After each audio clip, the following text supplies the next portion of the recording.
Good morning. How did you sleep? I hope you slept fine. Well, I'm assuming European time all the time, so I'm sorry if it is like night for you right now. But no matter where you are, I hope you're fine.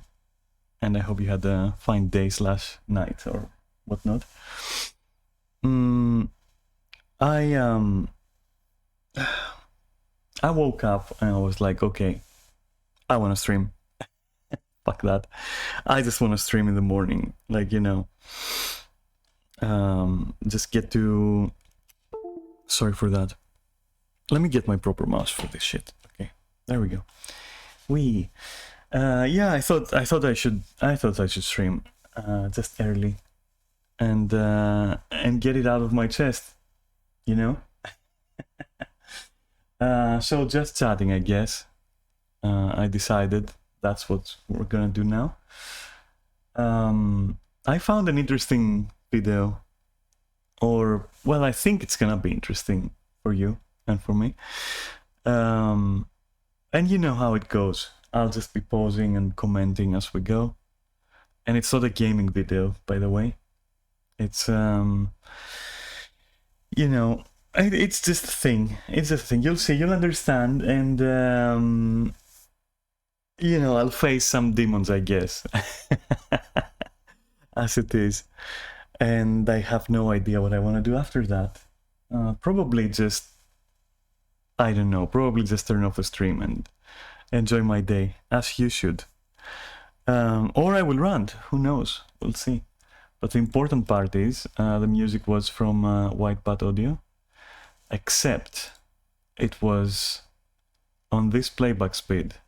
I find the original to be very nice, but too slow for my mood right now, so I just gave it a little bit of a boost. But yeah, it's White Bat Audio, so credits there, and thank you very much. And yeah, so the other thing I want to look at is this, and I found that very interesting. And I'm wondering what some of it is actually, and to what degree I probably am affected by these things. Sometimes I get in the mood of some, introspection like that, and some, self-diagnosis, some faulty self-diagnosis. And this time I'm gonna do it with you. So, yeah, what's gonna happen is I'm gonna be muting. And let me see, like, is the sound okay? This should be fine. I think this should be fine. Maybe, just maybe.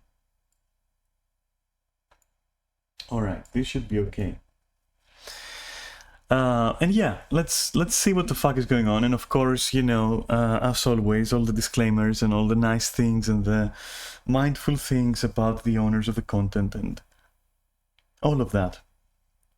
Okay, and no copyright infringement intended, and no, whatever, and plagiarism, and yeah, copyright stuff and all that. Yeah, I'm just gonna watch a video with, like, on Twitch, and that's it.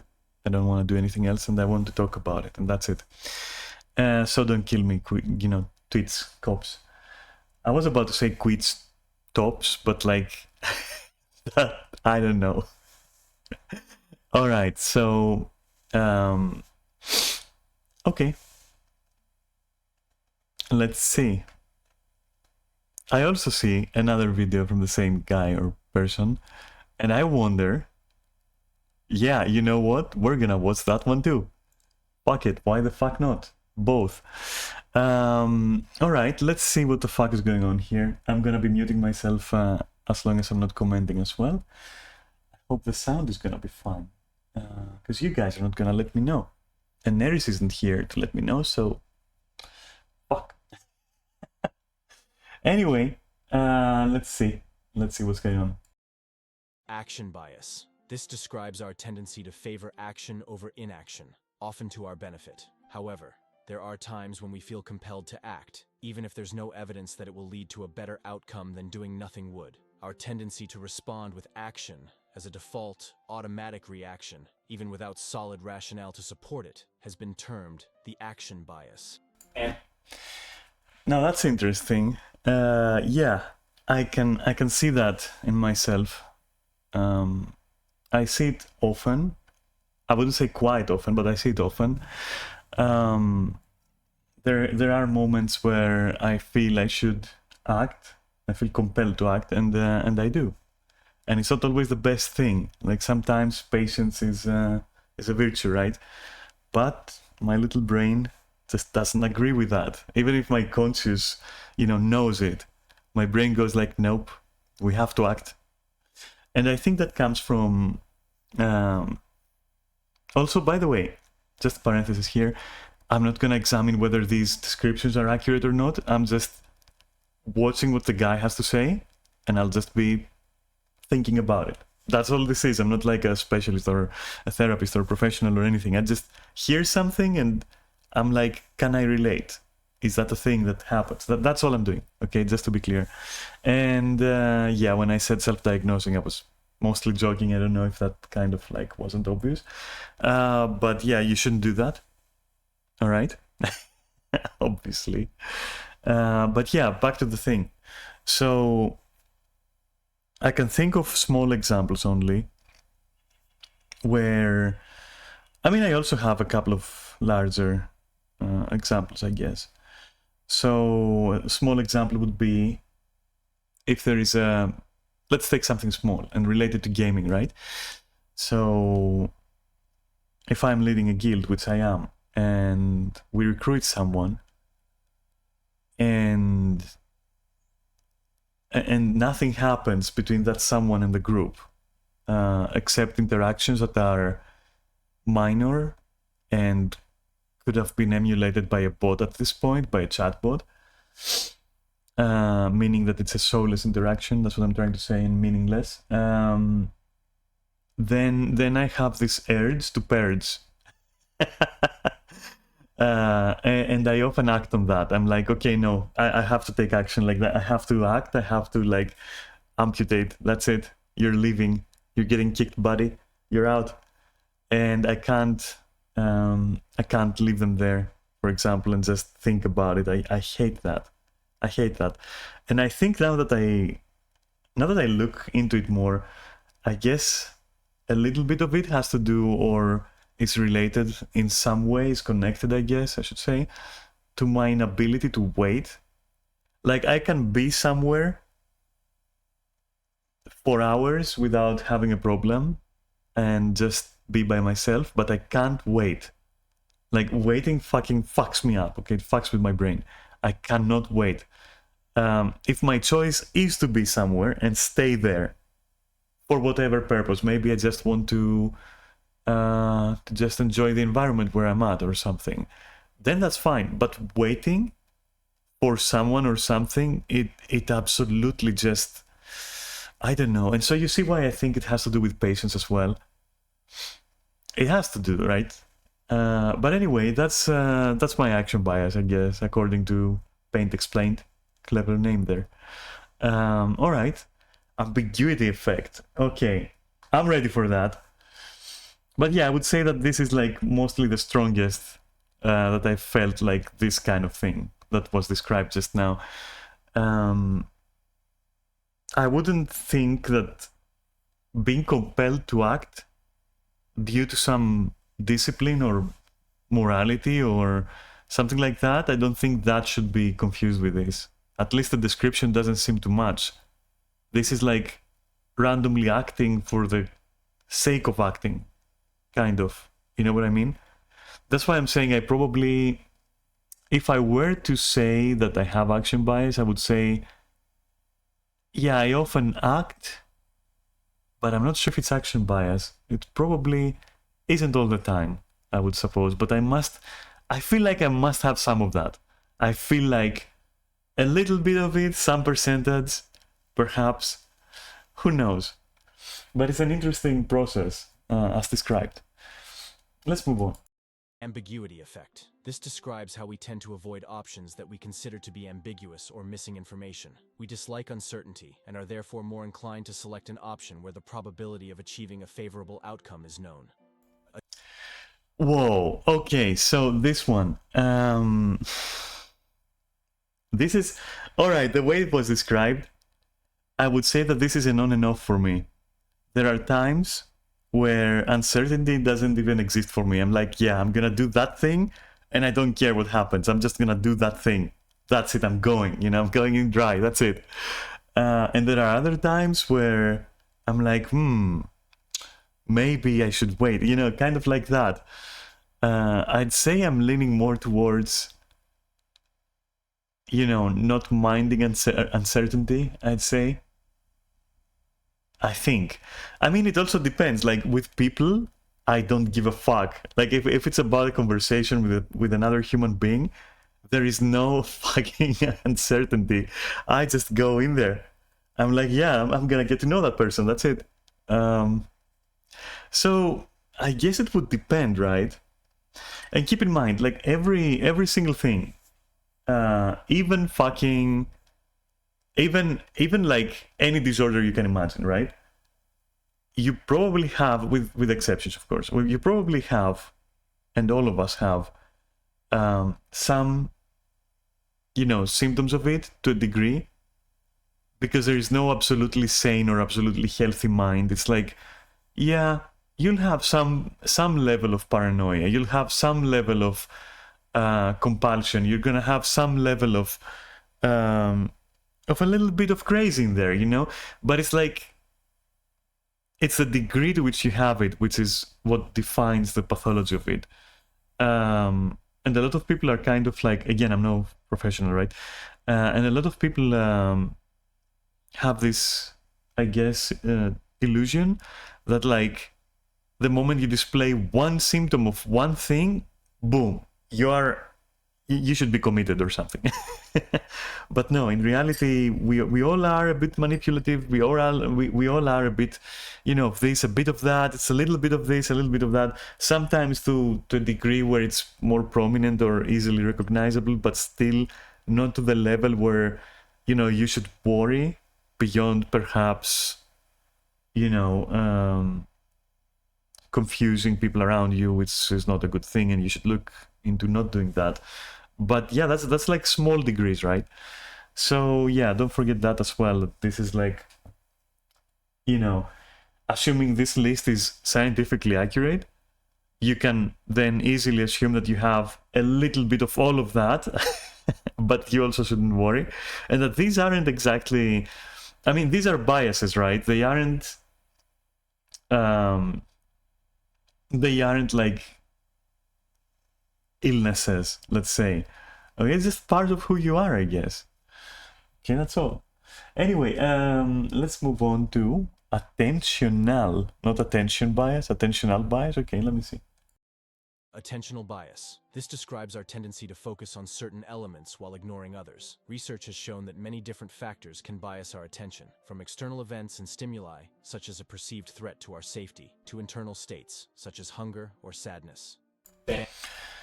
Yeah, that I do often. Depending in the moment on my goals, I might completely ignore something, and that something can blindside me and hit me in the ass completely. I recognize moments where this has been true, but I wouldn't change it because, I mean, personally speaking, okay, and to the degree that I have it, obviously. I'm not talking about you and whether you should change it. Okay, I'm talking about me. So in my case, I wouldn't change it because it's actually what sometimes is the only thing driving me forward. Like I see something, I see red, I have to go. That's it. And that is good when you have it, for example, for purposes like, okay, I have to do this thing for my health, or I have to do this thing for my life, to improve it. And it's going to have difficulties, but your brain is like, nah, just see that one thing and go for it.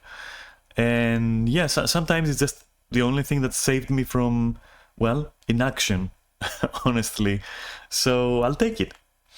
I'll take that. All right. Anyway, but yeah, there's not much to say about it. It seems to be like a very simple function, and yeah, I think that most people just, to some degree, definitely have this. Like they don't see like the forest for the trees, right? And me neither. Bandwagon effect. This refers to our habit of adopting certain behaviors or beliefs because many other people do the same. The bandwagon effect serves as a heuristic by allowing us to make decisions quickly, to avoid standing out and being excluded. Many of us support the behaviors or ideas of the groups we find ourselves in. We accept the majority opinion because we want to be on the winning side. Yeah, so this one is not as simple, I would think. Yes, maybe the definition of that particular effect is exactly that simple, but I don't think this should be confused with attempts to adapt and try out things that you see and are exposed to from your environment. Like, for example, you're at a school, you're at your school, and your peers are like exhibiting a certain behavior, and for whatever reason that makes you curious and you adopt it, you know, and you're like, let me just talk this way, let me try talking this way a little bit, let me see how that fucking fits me, right? So it doesn't necessarily have to be this, and that's why I'm saying this probably describes, well, this, right, the bandwagon effect, and don't confuse it with like things that can be adjacent to it, in my opinion. So don't condemn adopting anything at all. Like, you know, some things you should adopt. Like, for example, you should at least try to be a good person once you're exposed to goodness, okay? You should probably give that a try.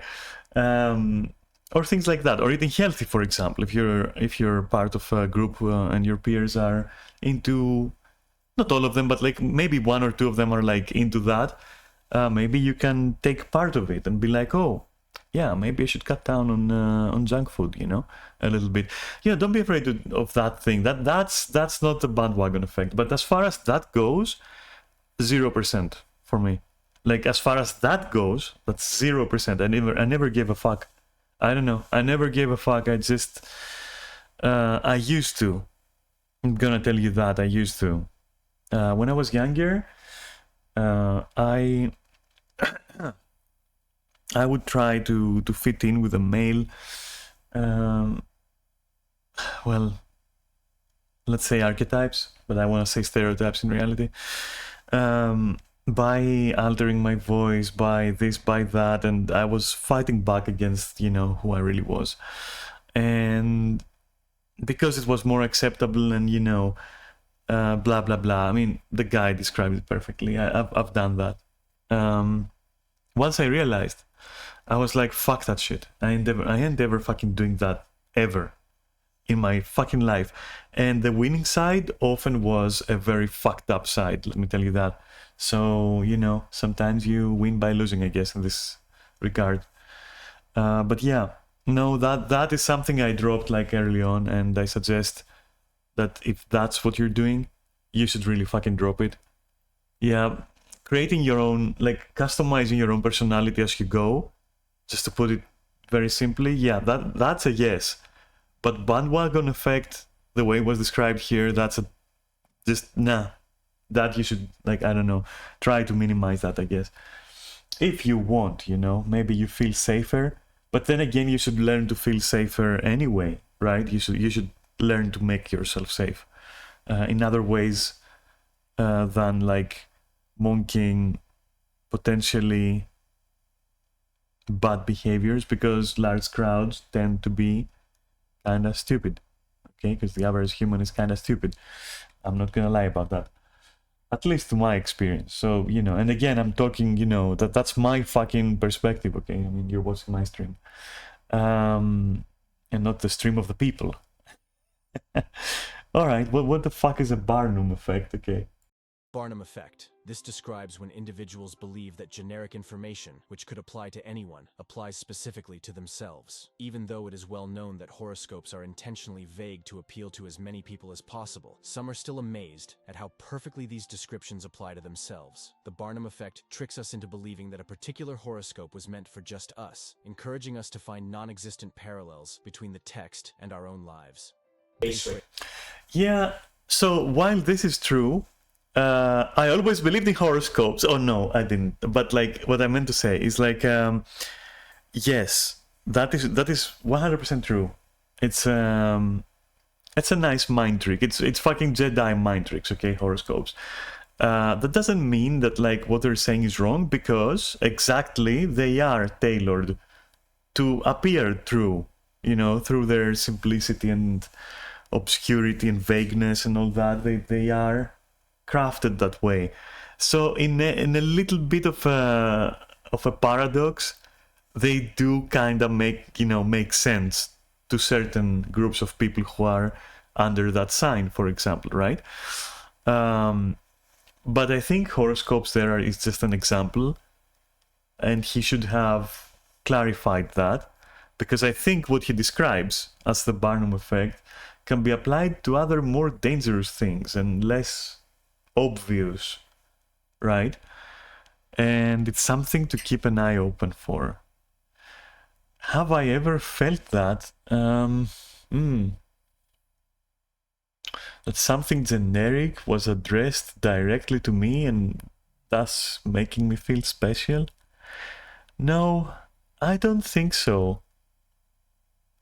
I don't really think so, that I've ever experienced that. Anyway, let's move on. Rate fallacy. When provided with both individuating information, which is specific to a certain person or event, and base rate information, which is objective, statistical information, we tend to assign greater value to the specific information and often ignore the base rate information altogether. Belief. Huh. That's interesting. That looks very minor, but in reality, that's actually very interesting. It's, I think some forms of it could be, and correct me if I'm wrong, which you won't because you never talk, you bitches. But like, let's say that you're playing a class in an MMO, right? And you're maining that class, so that is an information around that class is now then individual information. It's for you, right?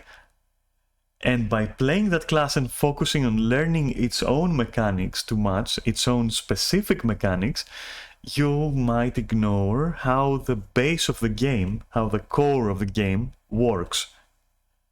And then when you are confronted with a situation where it is assumed that, for example, you have core knowledge of the game, and also, individual knowledge, I guess I should call it for short, you're failing because even though your individual knowledge might be high, you're lacking basics.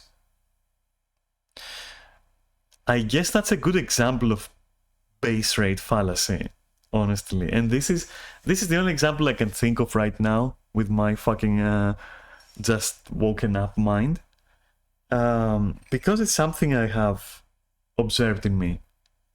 Like, I'll go into a game, I will not pay attention to basics, and I'll go directly and learn something specific to a specific character, for example, and then ignore everything else around it. I think it may have to do with like that other thing we saw up there, where something gets my attention and then I ignore other things.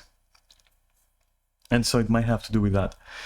And then when I realize I'm doing that, I overcompensate by paying too much attention to simple things that are like the base rate things, or the non-individual information for the class, let's say in my example. And then I overcompensate and I overfocus on those very basic things that have a very low skill ceiling as to, how much they can help you in your gameplay. I've noticed that. I think I may have noticed like a very small percentage of it in some interactions with people, where I will sometimes latch onto something they will say that literally, kind of pricks my mind, like just fucking sticks there, and it's like, wait a minute, why did they say that? Why did they say it that way? Like that one word there, that was tactical. And then I'm focusing on that, I'm trying to figure it out, and I'm missing the basics, which is basically that the other person just said the thing, that's it. And again, like sometimes I will overcompensate and tell myself, don't pay attention to this very obvious red flag thing. Just focus on how nice the person is on the surface level. And that fucks me up. And I totally just victimize myself that way. Let me sip some chocolate.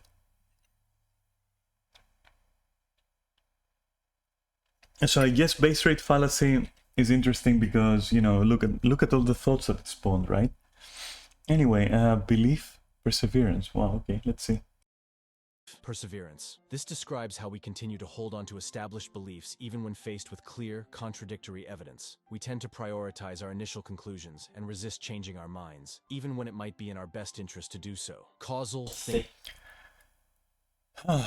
He's not finished. Let me see. thinking, cognitive dissonance, ego defense mechanisms, and confirmation bias are the reasons we hold tight onto our beliefs. Okay, that's a lot to unpack there. Wow. Okay, let's do it half and half, right? Let's go here. Let me see again. Let me see that shit. Tend to prioritize our initial conclusions and resist changing our minds, even when it might be in our best interest to do so. Causal thinking, cognitive. All right, let's break it in 3 parts then. The first part, like resisting changing your mind. Listen, I know it might be seen as negative sometimes. However, that has also saved my ass in a lot of situations. Like, I'll take it with its negatives and I'll take the L's and I'll keep the W there as well, which is that people can't affect you. Like, once you decide something, this is it. You're gonna be very hard to sway, right? And maybe the negatives outweigh the positives, but the positives are too important to me personally, right? And I feel without that, without belief perseverance, in my case, I would be very easy to manipulate, actually. Now that I have managed, you could manage to actually balance it out with more critical thinking in the moment, and with experience and all that, you can ease up on the belief perseverance and amp up like the critical thinking in the moment, and then you can catch whatever you need to catch without needing to be close-minded to your decisions, and you know, letting them like never change. That took a lot of work, and I'm still not 100% on it. But it takes a lot of work for me. Exactly because in many cases, one of my defense mechanisms to being manipulated, because, you know, I've said it before, I've grown up with parents, both of whom were narcissists, okay? But not like, I say narcissists, but like, they both have MPD, okay? And they're very manipulative. And, you know, when you're a primitive infant, okay, when you're a fucking proto-spawn, okay, the only thing that you have is your instinct, I guess.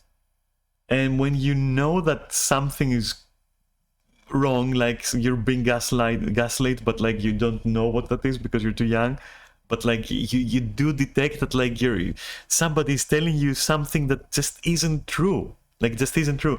The only thing that kept me sane was belief perseverance. I was like, no, I know what happened. I know for a fact what happened. I'm not fucking changing my mind about it. I'm not accepting. And I guess that kind of, as I grew up, that kind of developed into this, right? It kind of like misfired and developed into this. And it's something that I'm trying to kind of like tone down, but it's hard because it doesn't feel safe and all that shit. And plus I'm going it solo, so, you know, I'm just trying my best, I guess. I doubt it's ever gonna go away. But hey, you know, it's kind of quaint at this point. And it's gotten to a level where it's more of a quirk than it's an actual, you know, factor into stuff. But yeah, I can be very, very, very, you know, persisting in my choices.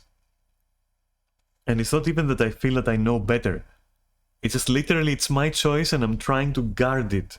You know, I'm holding on to it because I find it valuable, because as I grew up, it was never important to anyone. Like I never was rewarded or applauded or anything positive at all for any of my decisions, and all of my decisions were criticized, and they were berated, and they were treated with in a condescending manner, and so at that point, you see how it formed, you see how that can actually like fucking skyrocket then.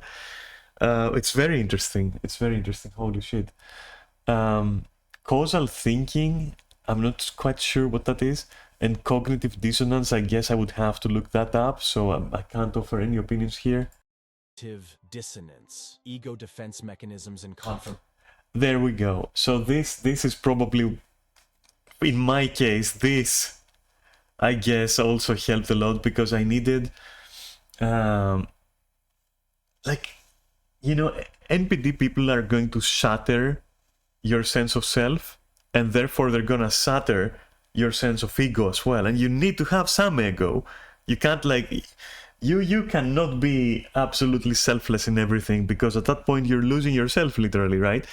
But a person with NPD is going to fucking destroy that, because that is, to my understanding, again, not a professional, but like just personal experiences, is what, is the last line of defense usually for a sane person. You reach a point where you go like, hey, you know what, I ain't gonna take any more of your shit, because like, fuck you, I said so. That's like your last line, where you're kind of like a little bit irrational, because you're just saying, no, I insist, and fuck you, and you don't feel the need to back it up, and it's just like, you're being selfish in that way, kinda. I don't know if you can see what I mean, but anyway, I think I'm expanding way too much here. But so yeah, we're described here what can lead to an increased belief perseverance bias, cognitive dissonance, and causal thinking. I should look those things up, but I'm not a specialist. Maybe I won't. And confirmation bias, I mean, yeah, most of all, I think it's gonna be this one. At least in my case, it was this one that led to this. I think. But anyway, let's move on, because these terms are like beyond my meager intelligence. Confirmation bias are the reasons we hold tight onto our beliefs. Benjamin Franklin effect. Oh my god. Okay. Alright, Benjamin Franklin effect with a smiley face. Interesting. This describes how doing a favor for someone can actually make us feel more positively towards that person, especially when we do a favor for someone we dislike, and then That's a thing? So you would do... Wow, that's fucked up, dude. Owen Wilson, wow. Like that is fucked up. Like, so you're... Wow, dude, that's... this is so beyond my understanding. I've never experienced this. So you would favor someone in some way, and through doing so, you are tricking yourself into being positive towards that person? What a useless and redundant mechanic. What? Or mechanism, let's say. What? That's insane. Let me just hear it out.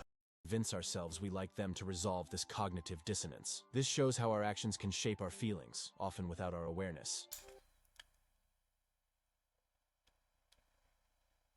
I'm amazed. Usually, you know why I'm amazed? It's like, for me, it's the opposite. My feelings shape my actions. It's like I'm on the other side. It's like, it's crazy. I have never experienced that. I have never experienced that, and it sounds alien to me. Like, so you would buy someone like an Amazon gift card, and then that would make you feel good about the person, and you want that? Why? It just seems so redundant. Hi, Neris. It just seems so fucking redundant. What the fuck is that? Hey, if you've got this, you can give me cards all day, okay? I ain't got no problem with that. You can keep them coming, okay? Bike shedding. This describes our tendency to spend too much time discussing trivial matters and too little time discussing important matters. This occurs because it is much easier to discuss simple issues we are confident that we comprehend in group. This, oh my god. So I've seen this. I have experienced others doing that. Sometimes, I guess sometimes I don't know if this comes hand in hand with avoiding literally important matters. Because I don't avoid important matters. I love talking about important matters.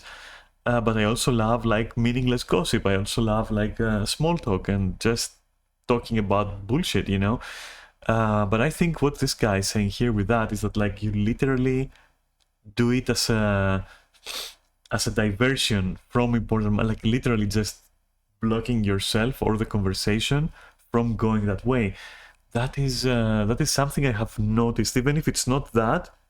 I have noticed a lot of what I describe, especially with people who are like 22 to 26, I guess, especially right there, and especially in MMOs. I've noticed that they just avoid any meaningful conversation. They would avoid. They can talk for hours about, I don't know, what's the best video game, what's the best this. But the moment you start talking about something serious, it's like I can't describe it. It's like they just go full NPC mode. And then if you push it on a private level, like on a one-on-one, let's say, or with your significant other, and they're, you know, they're of that demographic, maybe you're dating in an MMO or something, they will just try to redirect or to dodge. More often than not, they're not gonna try and talk. I have like this is, oh my god, that's interesting that it's called the bike shedding. Bike shedding, huh? So what? You put the bike in the shed and then you don't look at it? I can't figure out why it's called like that, but like, yeah, I've experienced that, and it's annoying. It's so annoying to deal with. It makes me lose my fucking mind. This thing, for real. No, I'd say 0%. I don't recognize this in me. Group settings, we often look to voice our opinions as a sign of participation. Bottom dollar effect. This describes our tendency to transfer the negative emotions associated with exhausting a budget onto our satisfaction with a purchase. Not all money is viewed or valued the same in our minds. When we create a budget... Wait a minute, isn't that like called something else? Wait a fucking minute. I think the first part of what he describes here, that's something else, isn't it? When you justify your expenses or your time invested or your efforts invested into something absolutely useless and meaningless that crashes and burns, and you kind of like justify that, isn't that like another thing? What the fuck is it called? I can't remember. I can't fucking remember. Wait a minute. I gotta finish my chocolate.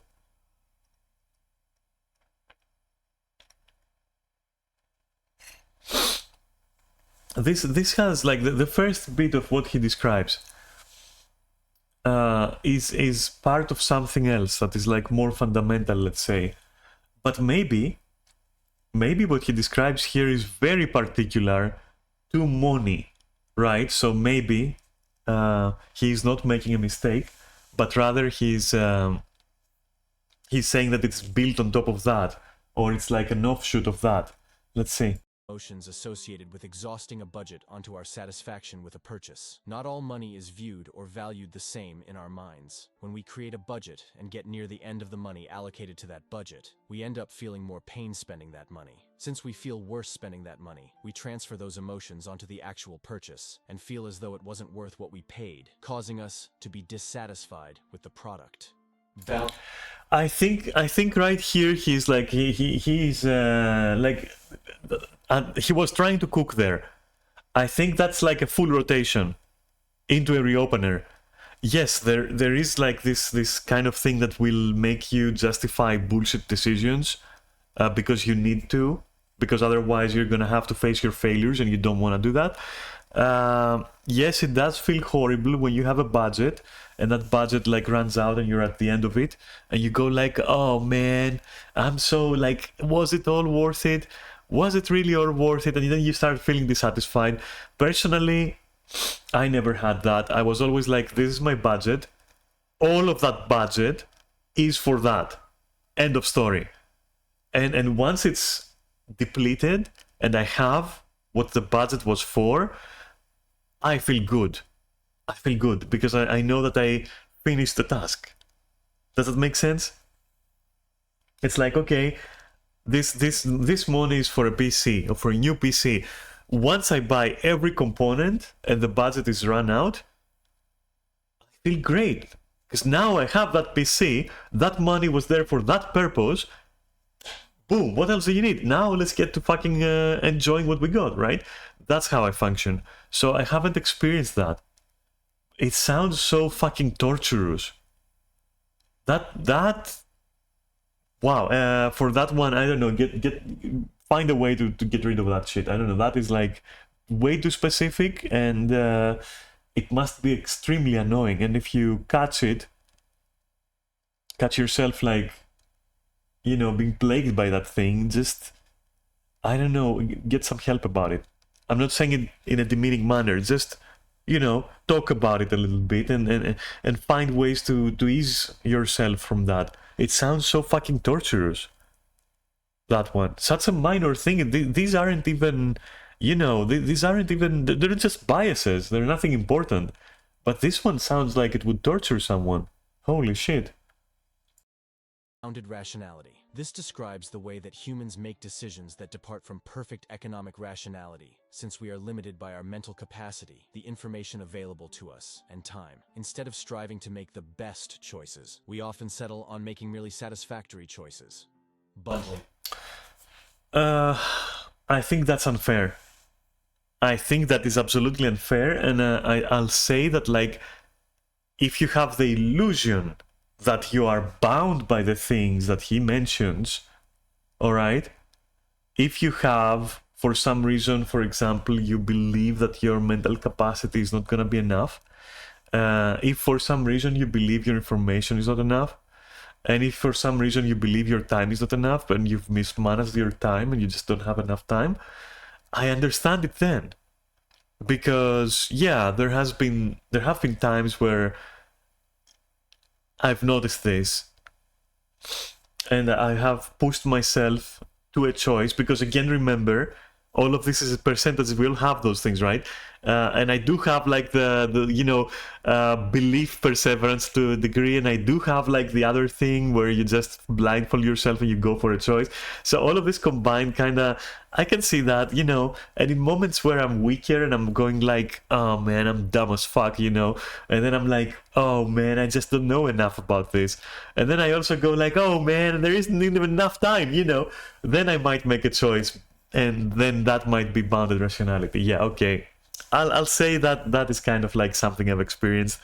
But I think the remedy to this is to not self-deprecate, well, the information thing. I mean, just become more efficient at finding information.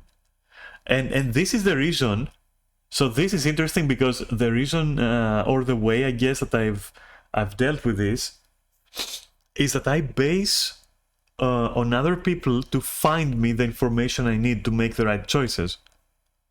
As egoistic as that sounds, it's non-malicious. I will not make a person work for me. I will not make... But if I know that the person is like a literal treasure trove of knowledge, and I know that I can trust them, and they have proven that they are, you know, experienced and knowledge, that they know what, you know, they know their shit, then instead of doing like a 50-hour search on Google, I'm gonna be like, hey, you, I know that you know a lot of that thing. Here's my problem, blah, blah, teach me. You know, and that person then will tell me, this is how you do this is how you do that. And then I have the information I need, right? And as for time, so what I'm saying is that, like, the lack of information thing, you can very easily combat even in ways that you might think are taking advantage of others, but in reality you aren't. You are just using the knowledge that they have. You're using your resources, right? And yes, people aren't resources, their knowledge is. Okay? I'm not saying you should treat people as resources, but you should treat their resources as resources. You should accommodate, you know, and what's the other word? And appropriate their knowledge, okay, if you don't have it. Because that's also a way to learn. You can learn from that. Like through that process, you can learn from that. And there is nothing wrong with relying on others either. So the information part, you can easily deal with it. And the mental capacity part, again, you can, you know, if you're really dumb as fuck, right? If you really, really are dumb, okay? Which I doubt it, but like, let's say that you really are fucking dumb. At this point, you're probably not concerned by any of what I've said, so what's the point? But if you're at a level where all of this already makes sense, like the words coming out of this guy's mouth and of my mouth are making sense, don't worry about your mental capacity. Like, if you can understand like basic human language, I think you'll be okay in making decisions. I don't think that's going to affect you in bounded rationality. So I think that first point there is literally the guy going in a polite way, if you're a moron. Okay, so if you're not a moron, you don't have to worry about the first point. And the third point, which is time, I think that's like quite important to develop skills that allow you to manage your time, to have good scheduling capabilities, to manage, you know, your time slots, to prioritize, and to have a good method and hierarchy of things and how you want to do them. Do all of that, and bounded rationality isn't going to be an issue, for example. In my opinion, that's how I escape it, okay? I don't know. I'm not a fucking pro. I'm not a shaman, okay? I'm just like, I don't know, I'm just thinking out loud, I guess. Let's go on. Bias. This describes the fact that we are less likely to use up all the items that we purchase in a bundle compared to if we individually purchase those items. When What? What are you even... What? Wait. items are sold as a bundle, consumers are asked to make a decision on what they might want long-term based on their short-term preferences. Often, Oh, so you see something that you want in a bundle with other shit, and you go like, okay, it's a little bit more expensive, but like it has the thing I want now. It also has things I might want. Is that what he's saying? I get. It sounds like that, right? our long-term desires don't actually align with our current preferences. Ah, there we go.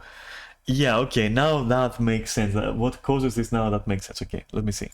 Known as the projection bias. So, all right, so this was interesting. That sounds like how prone are you to marketing strategies? I would think. I think that's what this is like. So bundling is essentially just a little part of marketing strategies. Sorry, I burped. So I'm personally really fucking immune to that because I don't know. I don't really like bundles. I'm like, nah. You know, just take the thing that I want. But if a bundle is like something, the important bit is this. This is the important bit here. There's nothing wrong with buying bundled products, but you have to make sure that these two things align. Otherwise, you can just buy the individual product, all right? And this is not, I don't think that's also just for marketing, because again, like strategies of marketing can also be applied in social relations, right? So if someone is trying to sell you themselves, right, as a partner, let's say, for example, for whatever reason, maybe they are just manipulative, maybe they are, you know, looking for love, okay, or whatever, I don't know, maybe they just want to sex you up, or I don't fucking know, dude. I'm just trying to make an example here, let me cook. So, they could sell you what they have, all right, their traits, their personality, their body, or whatever, and convince you that yes, you will enjoy those things short term. You also gotta take the long term effects, which are not gonna be good for you. For example, the fact that I'm a fucking bitch, or that I'll cheat on you, or things like that, which, you know, they will also try to conceal as well. But you're taking a whole bundle. I guess it's not exactly a good example, is it? But you can kind of like see what I'm trying to say. Maybe you already perceived. I'm gonna tell you a story. So, just the other day, wait, for context, there was a person with whom I was partners, okay? And that person had quite a few negative traits, all right, which became apparent the longer we spent time, all right? And it got to a point where they were quite apparent and they were annoying. And even though the bundle could seem to be worth it, the negatives weren't. And they wouldn't align with like what I would like long term from a partner. And so I left because they also ignored me. So, you know, we ghosted each other and that's it. I sent a message at one point. I was like, hey, this is not working out because you're a motherfucker. And yeah, that person was a motherfucker. I mean, they would literally beg, they would literally fucking, they were an embarrassment to themselves, honestly. In my humble opinion, okay? And they would just not treat me well. It's just not a matter of like, how can I say this? So they would literally treat me as a fucking stress relief sex instrument for ERP. They would literally just fucking, I don't want to go into it, but like, I just sent a message that like, hey, you're fucking ignoring me so much that I feel like shit. I have to go. And then I left. All right. And then that's not the important part. The important part is they approached me like a couple of days ago and they tried to do this thing. Like, I already knew, I could see what's in the package, right? I already knew what the long-term problems were. But the person was trying to convince me that in the moment, what they're gonna offer is gonna be nice. Of course, I did not accept. And I just, at one point during our conversation, I said, hey, I'm not sure what I can offer you. Because I'm not gonna be an asshole and say I'm not sure what you can offer me, which is the truth. But I didn't want to be an asshole at the moment. And I also sometimes tend to take the blame so that the other person doesn't feel bad and so that we don't have to go too much into it. So, which I don't do it often, but when I want to fucking avoid the person and don't give a fuck about them, I just do it just to get things rolling. And because I don't care about their opinion, you know, if they actually believe that it's my fault or whatever, fine by me, who the fuck cares? Because their opinion to me is just dog shit. So yeah, I just said, okay, you know what? I don't know what I have to offer you, and I'm not even sure what you're looking for. And the person was like, oh, just a person to talk to. And I'm like, uh-huh, okay, yeah, sure. Yeah. And then I left it there. I just literally left it there. And you know, I deleted them. And that's it. And I'm not going to talk to them again. And I think that's relevant because wasn't that person trying to create bundling bias? Because they thought that I am craving for what they're offering short term, even though I know the long term, they thought they could actually do that. That's a marketing thing. That's like, let me try to sell myself to that person again because, you know, the sexting was good. Yeah, I can see some of that, I guess. I can see some of that. But if this is literally just for bundles in stores, that's kind of dumb. I'm not gonna lie. Anyway. Differences, known as the projection bias. Buy now effect. This describes our tendency to think of the word buy when we read the phonetically similar word buy. Well, let me stop you right there. This is tinfoil hat stuff. There is no fucking way there's someone like that stupid. Wait a minute. There's no fucking way that there's enough people that...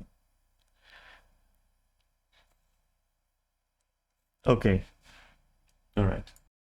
As a result, our behavior is primed by the associations of buy, and this can cause us to spend more. When we process vast amounts of information, it is easy for our brain to mix up different links and associations. Even though buy is not semantically related to buy. You don't say. I feel my IQ dropping just. What do you want me to say? Like 0% of that, and also not a lot of the other one, the previous one, because I don't give a fuck about bundles. But how would you fucking be so easily brainwashed that you're literally gonna relate buy to buy? Like, like, oh my god. I pity you fools if you have this. I pity you. Um, I'm sorry. Yeah, I'm sorry. Like, if this is a thing for you, my God. I don't know what to tell you. This is. I get the tactic. Like, it is a valid tactic if you want to affect like brainless masses. That's the most I can say about that. I guess it's yeah, okay. If you, all right, yeah, if you know that your target audience is like below fucking 30 IQ, like below room temperature IQ, I guess you can employ this tactic. I've never personally seen anyone who has ever been affected by this. I think this is like something maybe shouldn't be on the. I mean, it's good to know that it exists, but.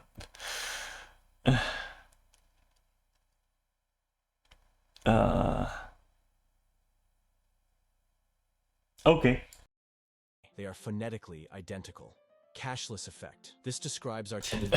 Cashless effect. Hey, a lot of people are right now under this effect. I'll tell you that. How fucking shit I am. Probably you are too watching. Yeah, but it's probably not what this guy is gonna talk about. But I had to make the joke. I'm sorry. To spend more money when we are using payment methods that do not require physical cash. There is thought to be less pain associated with using non-tangible forms of payment, such as a credit card, potentially because the transaction is less transparent. Yeah, okay. I mean, it was obvious it wasn't gonna be about anything not having money. In case, you know, you were thinking that was gonna be no. I kind of saw that coming. And I've observed this, and I am very much a victim of this, which is not that terrible because I still mind what I'm paying, but I do feel like it's easier to use your credit card. It's in that sense I'm 100% I have this to a large degree, like for real. But is it really that like I fall victim to it and kind of like spend more because it's invisible money? I don't think so. But I do like the ease of use of a credit card. I do like the ease of use of PayPal. But will it make me, you know, spend more money? No, I don't think so. I think I would be just as fucking stupid and spend just as much money, for example, on cosmetics and games, let's say, just an example, if I had to walk there and pay for it, you know, with my hands. I think maybe that has to do with me growing up in an environment where, or in a time where buying with credit card was it was something rich people did. Like the majority of people didn't have a fucking, they wouldn't have a credit card. At least of my peers and my age groups, right? My generation was right on the transition time with this shit where a lot of people were getting credit cards, a lot of younger people were getting, you know, credit cards, and like the whole gift card thing was catching on, and you know, PayPal was barely a thing, and then it all kind of like bloomed, and now everyone has PayPal, everyone has this, everyone has that. So I don't know if it's really just some kind of bias or if it is just an effect of the times moving forward, I guess, if you know what I mean. And also give me a second. I'll be right back real quick.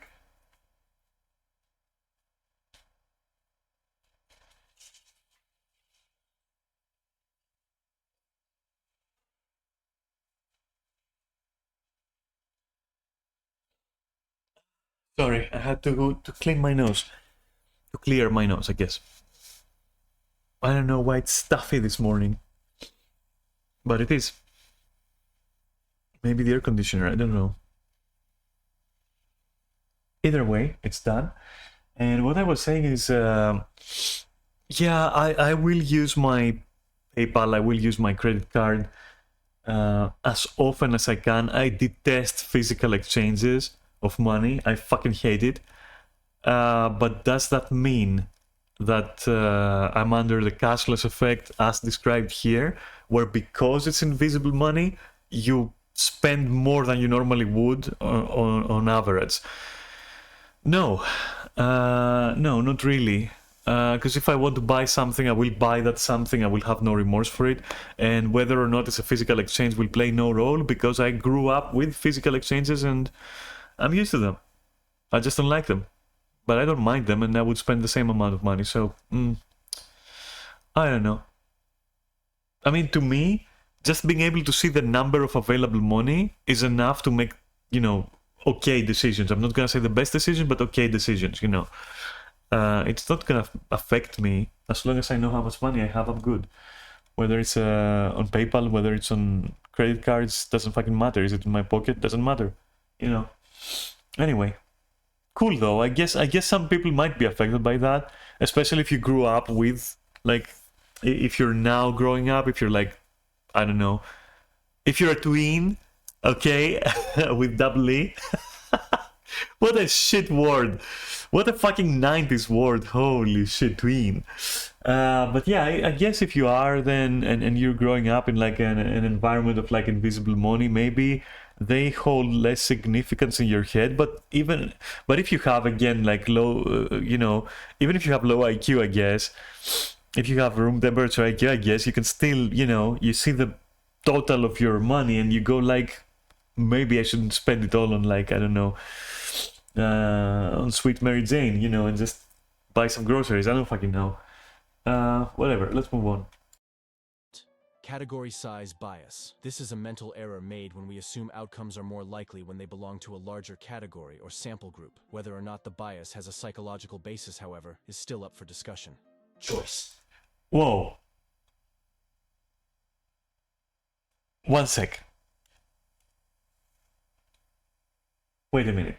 A mental error made when we assume outcomes are more likely when they belong to a larger category or sample group. Whether or not the Outcomes are more likely when they belong to a larger group. That somehow fucked my brain. Is this guy saying that, like, wait a minute, but isn't that exactly how it works though? If you have 50 people, maybe I'm not understanding this. Maybe I'm dumb right now. If you have 50 people, isn't that like a larger sample size? And therefore, I mean, I guess, okay, I guess you can say that, like, in analogy, the percentage would still be the same, right? In analogy. But what I'm saying is, like, the way I thought about it initially is, like, in a larger group, it would be more likely to encounter parts of that analogy. Does that make sense? I hope it does, because otherwise, you know, we're both fucked. I'm saying that, like, let's say you have like 50 people, okay? 10 people. Let's say you have 10 people on one group, and then you have 5 people, 4 people on another group, okay? Even 2, let's say 2. And you realize that, like, just an example, okay? 50% of people are stupid. That's gonna be true for both groups. In the smaller group, that would mean that, like, one of the two is stupid. Okay, it has a chance to be stupid. On the larger group, it means that X amount of people will have a chance to be stupid. 5 in this case. Okay, each one of them is going to have a chance to be stupid. Of that half of a group, let's say. Okay, and then you might think that because of that, larger groups are more affected because of their size, and group numbers are more affected, but they're not in reality because it's still the same percentage. Does that make sense? And the bias here may be, oh, it's a large group, therefore it's more prone. Yes, I have encountered people who think that way. again, I might not be understanding this correctly, but I'm not a genius anyway. I'm just like, you know, I'm just an everyday person, I guess. Just a girl. So, yeah, yeah. Have I actually thought this way? No, I have not. I have, but it didn't have to do with size. It had to do with what kind of people we're talking about. So, and I wasn't advocating that that particular group of people will exhibit a certain characteristics more often or more commonly. I was more like saying other people would view it that way, and I was trying to argue that other people do view it that way, which mars the image of that group of people. And my fellow conversationist was thinking that I am the one directly advocating that opinion, and so there was miscommunication there. But have I really done this? Like really done this? No, I don't think so. But at the same time, I do think, for example, I do believe that yeah, you can say that the more people you throw in a tally, let's say, right? Well, I don't know exactly how it works, but there's more chances to stumble on, like, you know, the case you're looking for. But again, that's also like it's fallacious. It's not true, I think.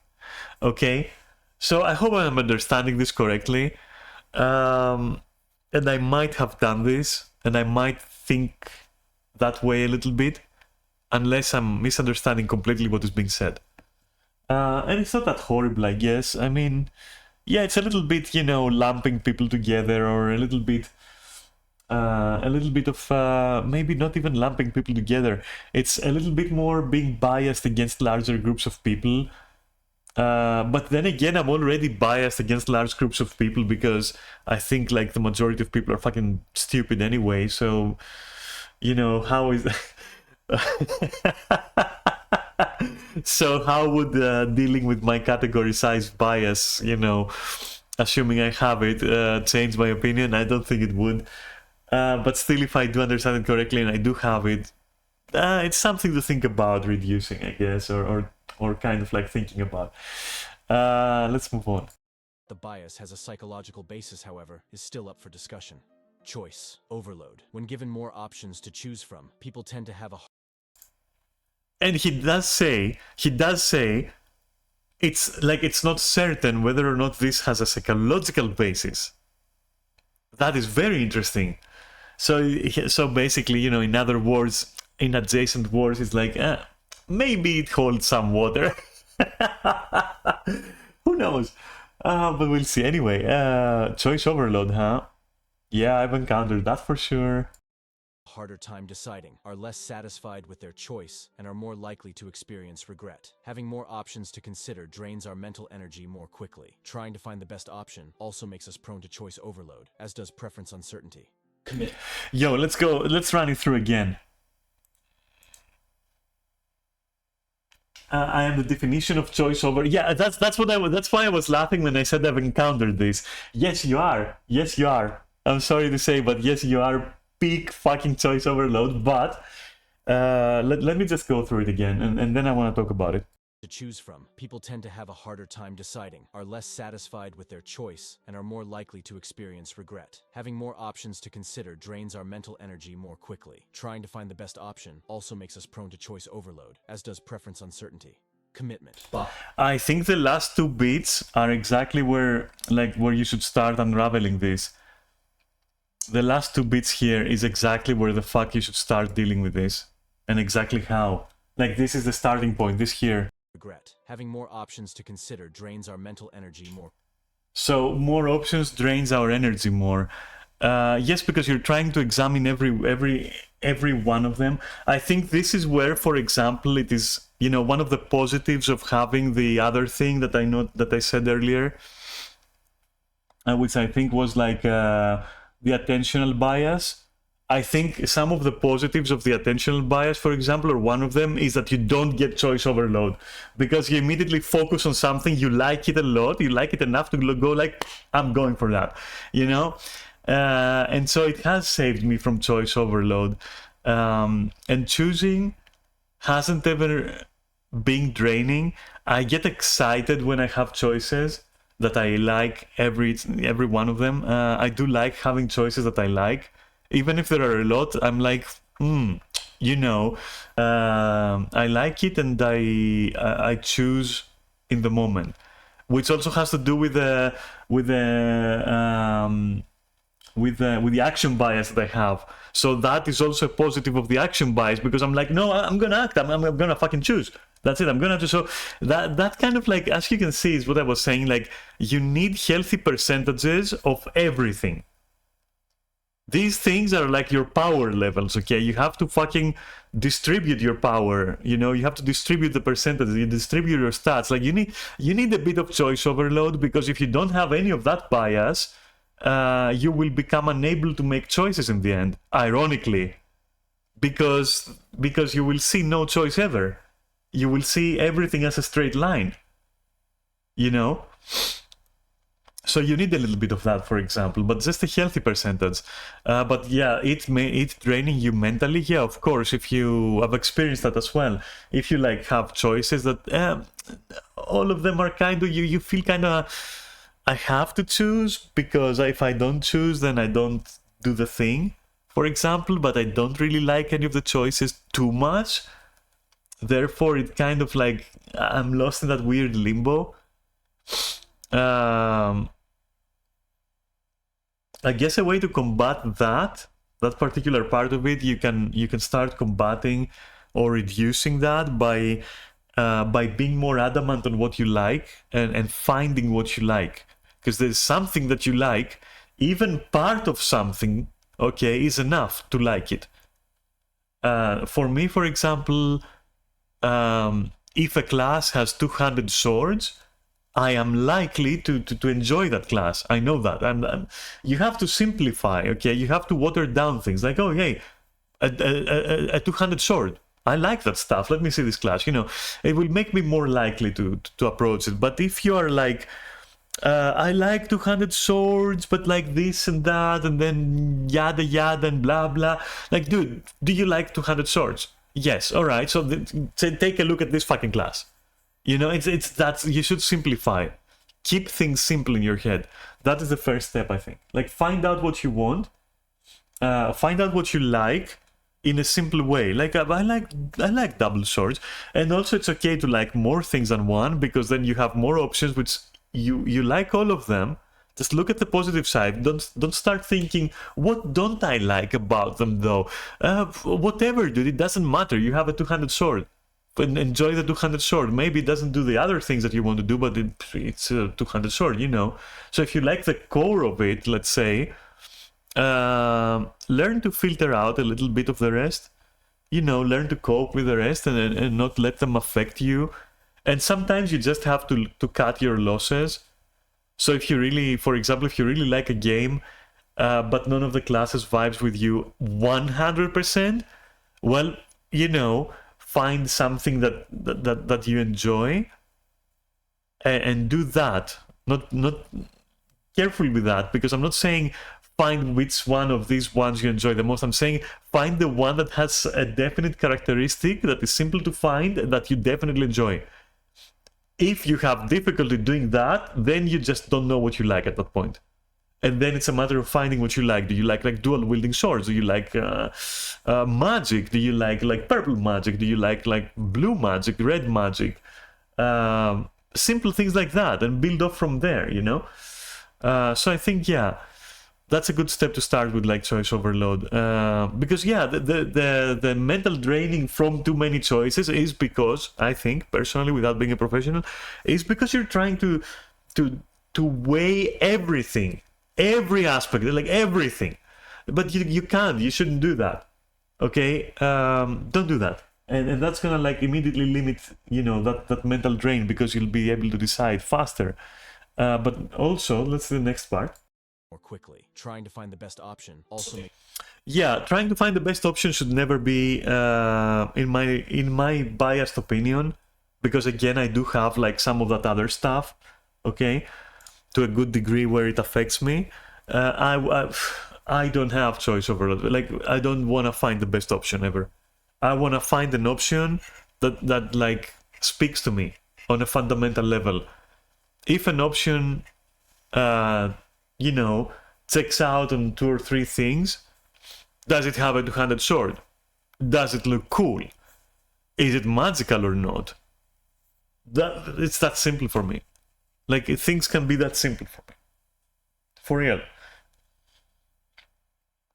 And the opposite is also gonna work. Like, if for example you do the opposite and say, you know, if you can't be that positive and you're a little bit negative, you can do the opposite. You can be like, which is the same side of it's the other side of the same coin, sorry, where you can say, I don't like two-handed swords. Does this class have a two-handed sword? Okay, I'm not picking that. It's to simplify things, you know. Even if you're a person who sees a glass half full, half empty, so more negative than positive, you can still work on choice overload. You can still go like, does it have magic? Yes, I don't want it then. Yeah, just move on. It's fine. I do that sometimes because sometimes I'm quite negative, you know, because I'm feeling down or whatever. So I do that, you know, I have set some criteria. And for both cases, whether I see the cup full or, you know, half full or half empty. And if something like hits those checkboxes, then I know I can dump it or not dump it. And that goes for every choice in my life. I know I can dump it or not dump it. It's easy as that. You know, I'm not looking for the best choice ever, because then you're never gonna choose anything. But yeah, let's move on, because there's something else about it, I think. makes us prone to choice overload, as does preference uncertainty. Yeah, this is probably what I was saying with like preference uncertainty. Seems to be like you don't fucking know your preferences. You haven't set the basis for things, right? And this can also be, remember the other thing, what was it? There was another thing where people look into the specialized, but they miss the core, right? So this could be related, because I don't remember which one of the biases it was, but like, yeah, if you're looking for what's the best choice, well, then you're missing the basics, which is, do I like it? What are my preferences? You know, so this might have a tie-in, like partial tie-in with like that other thing that we saw, the other bias, like somewhere here, where someone ignores the core information and goes for their own personalized information, or specialized information, which they might feel applies to them. But they're not looking at the simple things, I guess. Maybe a little bit of that, maybe there is like some crossover there. But that doesn't matter, and again, I'm not a fucking specialist. Or a professional, but you know, to my simple mind, maybe there is something about it. But yeah, to go back to preference uncertainty, yeah, I think you should definitely start by defining what you like or what you don't like 100%. And we're talking about the basics of something. Not like, oh, I like that too, I like that too. You know, no. There is always going to be something you prefer. You know, keyword. You like them, but there would be something you prefer, right? Now, if you prefer nothing, dude, that's not a bias thing. That's like literally you lacking stimuli, I guess. Because you haven't been like, which at that point, you're probably either an infant or a mutant or a heretic. Because like you haven't lived on Earth. So at this point, but rather in the warp. So at this point, I suggest just literally developing taste, all right, and developing preferences. And I'm not gonna go into that because that's like, you know, infant level fucking whatever. Like, just develop preferences, dude. You don't have to be uncertain, because like you know for a fact what you like. This is one of those do or don't things. Like, just decide what you like. Just, you know, there is no other way. If it becomes a pathology, if it becomes like something that you literally are unable to do, then you need help from a professional. And this will not help you because, you know, this little video or my opinions are not going to help you because we're not professionals. Neither is this guy, and neither am I. And this is about cognitive biases and not, you know, more deeply rooted problems. But if it's a surface problem, then develop your fucking preferences. As simple as that. Like, for real, like learn about yourself and what you like. Anyway, let's go on.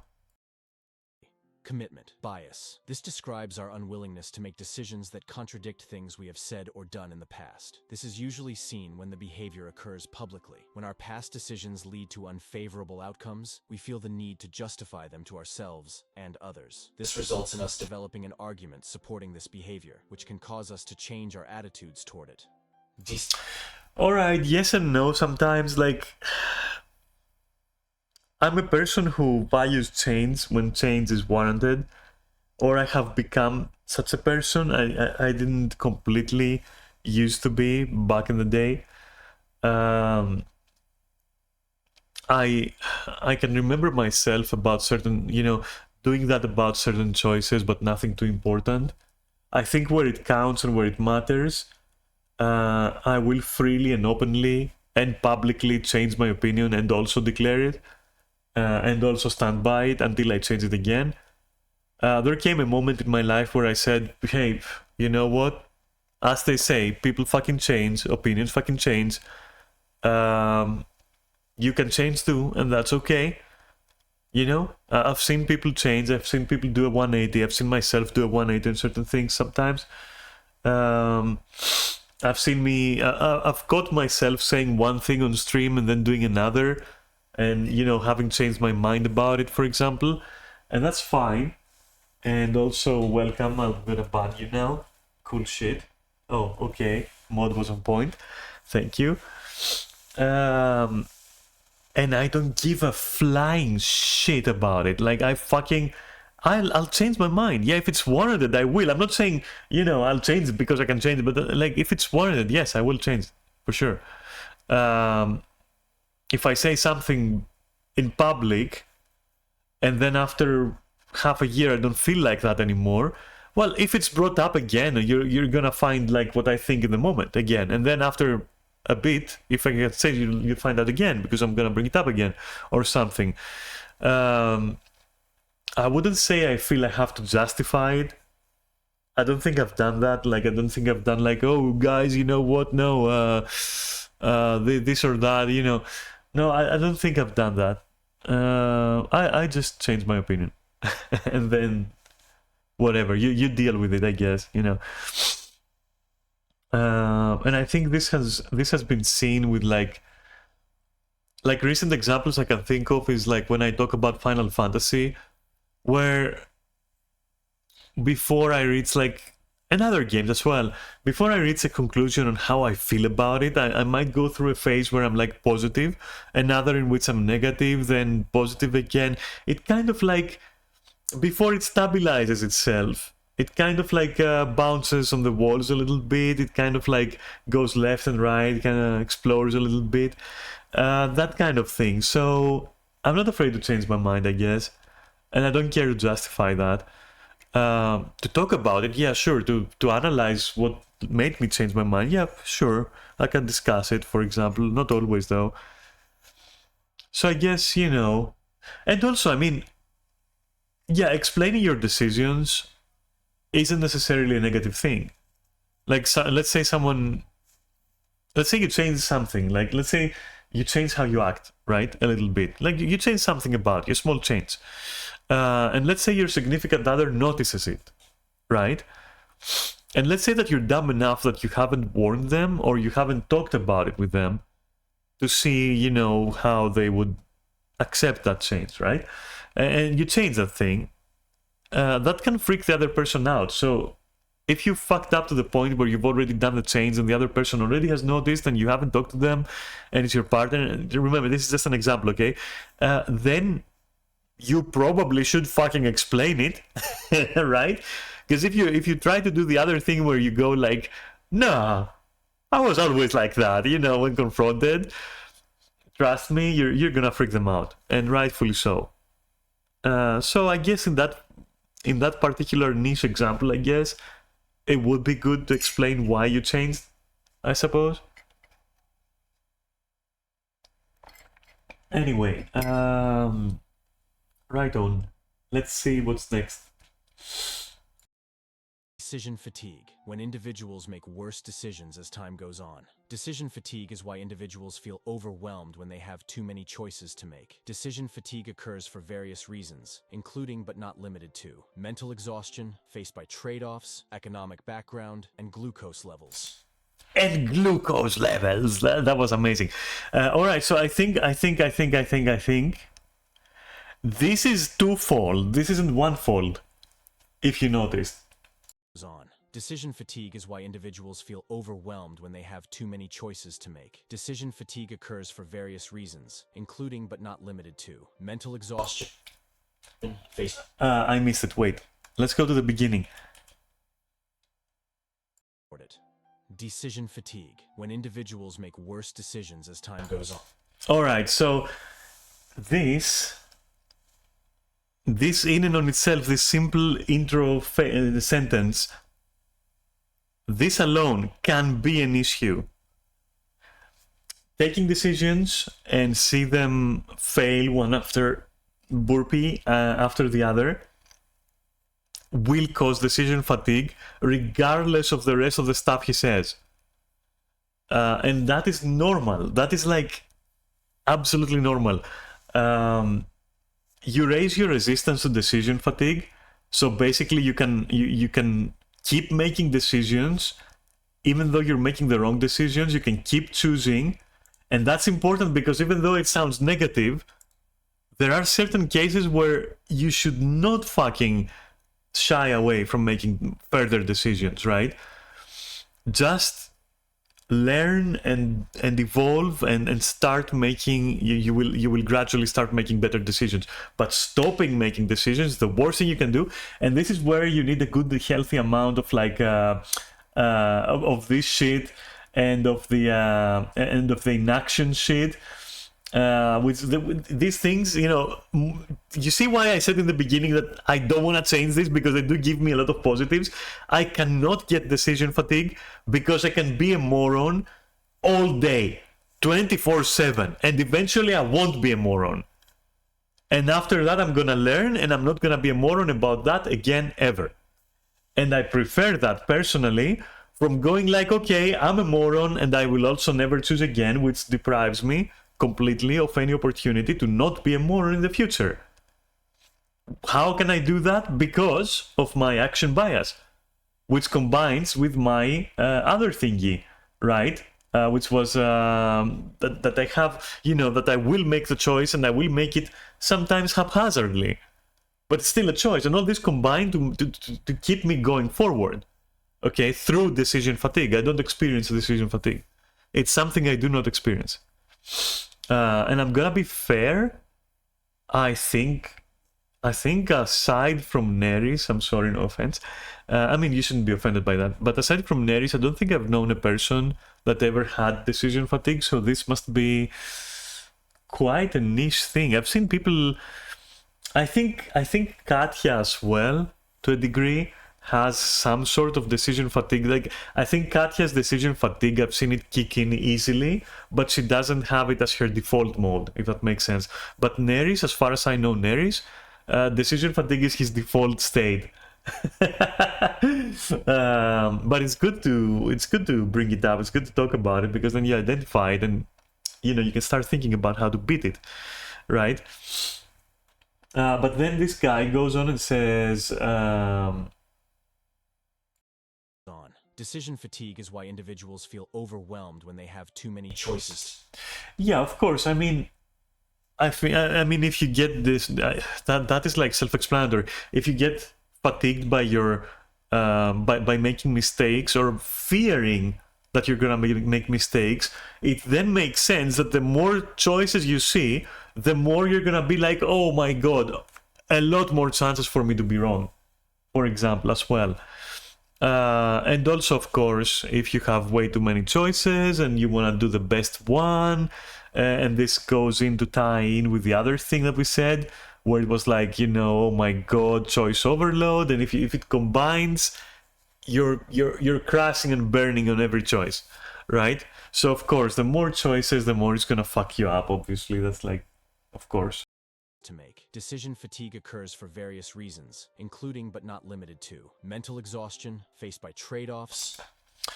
Mental exhaustion, I mean, yes, of course. If you, so the only way I will ever experience this kind of thing, which still doesn't happen at all almost, is if I am super tired.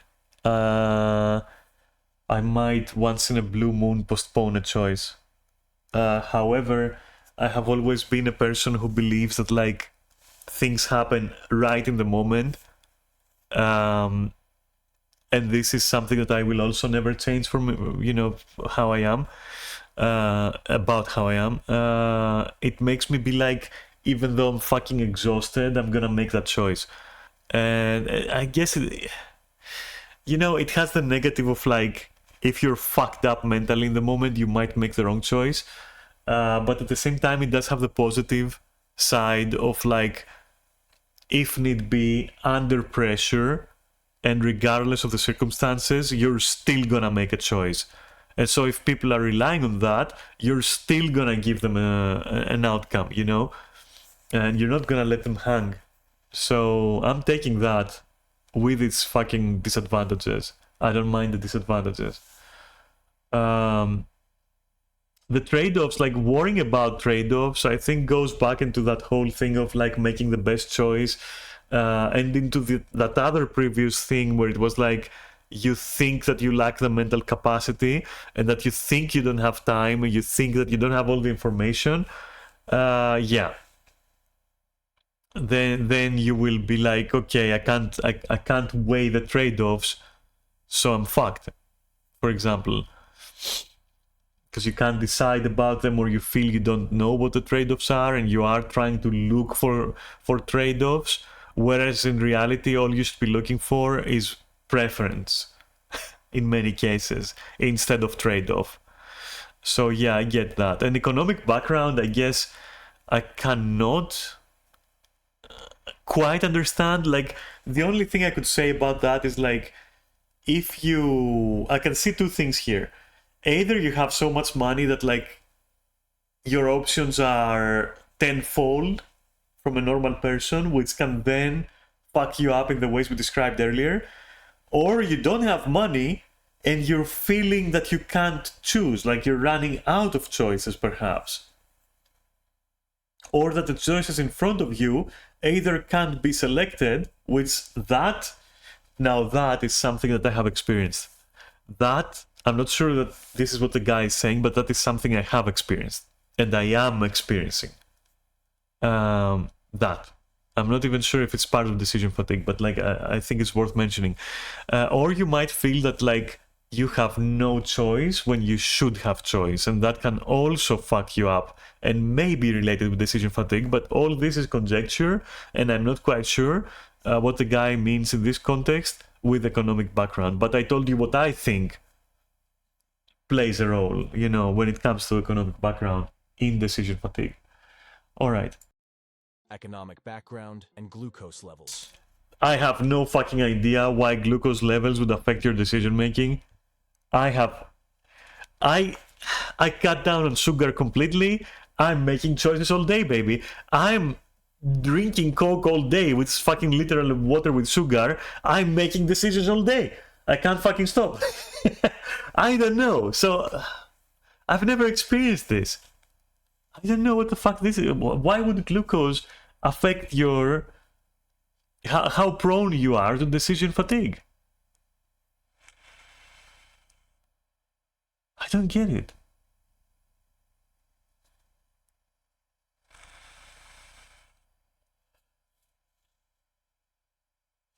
Lack of glucose in the blood can affect your energy. Yeah, but then you know what? That's the thing though. I can't experience that because even if I'm fucking destroyed, I can still make choices. Yeah, maybe they're the wrong ones, but I can still act and make choices. So if the action necessary is to make a choice, I will make the action because of my action bias. So I just don't care about my glucose levels, I guess. They don't affect me. Now, the quality of my choices, well, that is a different matter, but I will choose and I will decide. And fatigue will not affect me because I'll just fight through it, which is not always good to do, obviously. But yeah, I prefer that to not being able to fight through on command. You know, if that makes sense. But again, you have to moderate it. Like, I also need to moderate, you know, all that. Like right now I'm coping because even though I can't completely balance things the way I would have liked to balance it, I have a lot of work to do, right, with myself. But as things stand, I will take the positives that like my increased action bias gives me. Because it, for example, another positive here is that I don't experience this, right? And I don't give a fuck about my glucose levels and decision making. So yeah, and I'm not saying like I have the perfect build or something. I'm just like lots of I'm pretty sure that there is like positives to be found in every one of these because that's just how they're designed. And everything can be seen from a positive perspective and a negative perspective, right? For example, not choosing and worrying about information means that you can co-pilot someone who chooses haphazardly. And you can be like, hey, did you know? Before we do what you're saying we should do, did you know? And then you provide information. And maybe that person didn't think about that, right? So everything has a positive and a negative. I'm not saying my build is the perfect one. And I'm talking in RPG terms because it's just much simpler to talk about it like that. It's just really just much simpler to talk in gamer terms. So yeah, I'm not like condescending or downplaying it. I'm just using terms that like, you know, make sense to me as a person who just majorly is just a gamer, right? So let's go on. Declinism. This is the belief that the world and our society is inevitably getting worse. Fuck declinism. I do sometimes like let's watch it. Wait, let's watch it. It is caused by our tendency to view the past with rosy retrospection, a positive outlook, and to view our present with a negative bias. In the present, we tend to focus on the negative things that happen as a survival instinct, to always be on the lookout for threats that could harm us. Since we do not need to have the same survival instinct when thinking of the past, positive memories are more likely to be remembered. Yay! Yes. You know what? Yes. I'll tell you what. I always say this world is going to shit, dude. And I always say, you know, people are fucking dumb. And I always say, you know, but mostly when I say these things, I'm just like, I'm always half serious. I'm not like full serious. I am so against declinism.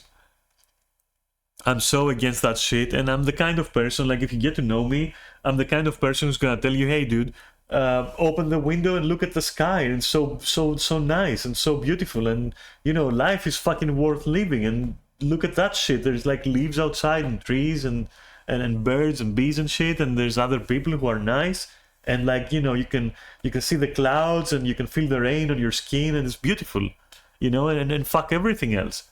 Like I fuck declinism, like for real. Yeah, maybe we're headed to a fucking dystopia nightmare, but at the same time, I can appreciate the aesthetics of a fucking, you know, urban hell or something. And of a dystopian cyberpunk future, or if it's like, or I can even see beauty in post-apocalyptic like fucking landscapes. Like, you know, it's all a matter of perspective. Declinism is just choosing to see what's wrong and being a grumpy old dude on a chair, on a rocking chair, going like, back in my day. Like, fuck that shit. It's fucking tiring. Nobody fucking cares, and just move on. Like, for real, even though I often just, you know, just to make conversation, to make a laugh, or to make a joke, sorry, or to just make fun of shit, I will often appear to be negative. I will often appear to be jaded. I will often appear to be toxic even. But like, even when I'm in Final Fantasy, trash talking fucking morons, I don't hate them. and I don't care, you know, whether or not they're bad players. To me, it's kind of fun to trash talk. It's not done in a toxic way. It's just, you know, whatever. I'm laughing at the situation, at the current, you know, moment. I don't hold anything against these people or whatever. In fact, I'm enjoying my time because, you know, I can make a joke or two. And I like laughing. Even if it's at the expense of people sometimes. Hey, most of the times it's warranted anyway, because they're fucking morons in the moment. And, you know, it's fun to say. So yeah, declinism and being negative and being like the person who says, in 20 years from now, the future is going to be destroyed. Nah, fuck you, dude. It's up to you to not fucking sit that way and to also fucking do something about it if you really want to. I'm just here for the ride. I'll be dead in like 50, 60 years, okay? I don't fucking care. Who the fuck cares? I'm gonna make the most of it. I'm gonna laugh about the bad. I'm gonna laugh about the good. I don't care. But I can appreciate everything that is out there, you know? I can appreciate other people. I can appreciate, you know, anything. So, I don't know. It's kind of silly to just...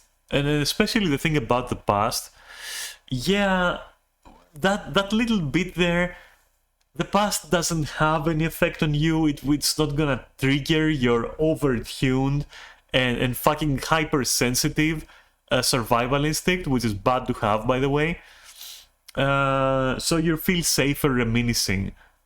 I feel safer analyzing in the moment. Alright? I feel safer in making my surrounding environment in the current moment safer and more enjoyable. That's what makes me feel safe. And that's why I overthink sometimes in the moment, and I overanalyze in the moment. Not what happened in the past, but what's happening right in front of me. I'm gonna fucking run this through a fucking microscope.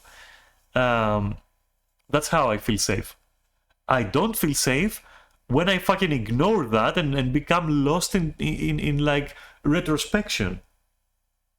Which is, you know, after the first time you do it so that you can learn from a past mistake, it's just worthless. Honestly. Just fucking worthless, like, you know, dwelling on that shit. Anyway. Decoy effect. This describes how people's preferences when picking between two options are altered by adding a third, relatively unattractive decoy option. The decoy is asymmetrically dominated.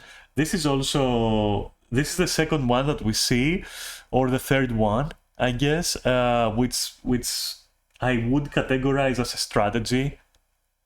You want to say marketing strategy? Say it. You want to say manipulative strategy? You can say it. It is a strategy. This is a tactical... This is tactical. This is not something you're gonna have. This is something that you're vulnerable to by others. Meaning that it is completely inferior to one option, the target, and somewhat inferior to the other, the competitor, making us more likely to choose the prior. Disposition effect. This is our tendency to sell winning assets too early and hold on to losing assets for too long. This is motivated by loss aversion, meaning our resistance to realizing losses even if it is a more profitable move. The disposition effect is also strengthened by keeping mental accounts. I feel this is also tying into that other thing that we saw earlier, where it was like you feel bad about the last money that you have and some shit like that, or the other thing that I mentioned where, you know, you have to justify your failures to yourself and you go into mental gymnastics. And I in fact think that what the guy actually means with mental accounts, I think that he means something that falls under the category of, well, you know, mental gymnastics, just to prove something to yourself. Seeking pride and fear of regret. Distinction. Fear of regret in and on itself is such a huge chapter, and again, this guy is not gonna go into it because obviously here we're just talking biases, but fear of regret, oh my fucking god, that thing can fuck you up so hard, and it's something that I do not have. It is something that is completely unknown to me. It's like, I always say, like, looking back at my life, I always say there is one thing I do regret. There is one thing, like, realistically, there's always an exception. There's one thing I do regret, even though it had positive effects, and it was going on my transition later than I originally intended to. For what reason, you might ask, since I'm still fucking beautiful and hot as fuck, and I shit all over you. Uh, I'd say, well, it would have still been better to do it earlier. Because then I would be 3 times as beautiful as you are. You see how that goes? But no, like for real though, on a serious note, it is extremely rare. That was toxic. Fuck you. How about that? There is ban that toxic bitch. Oh my god.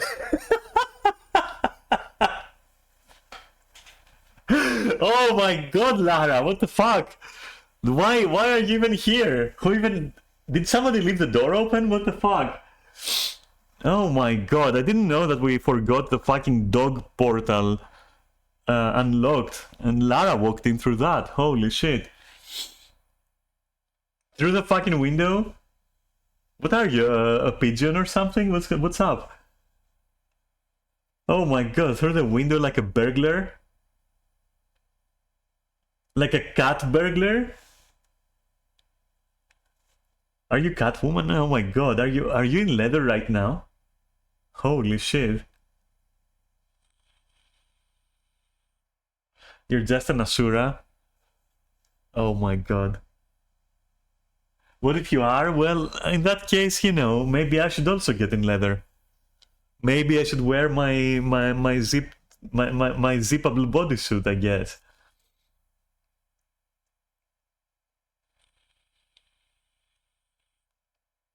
And then we can rub our bodysuits together. Turn on my camera? Yeah. Why the fuck not? Right?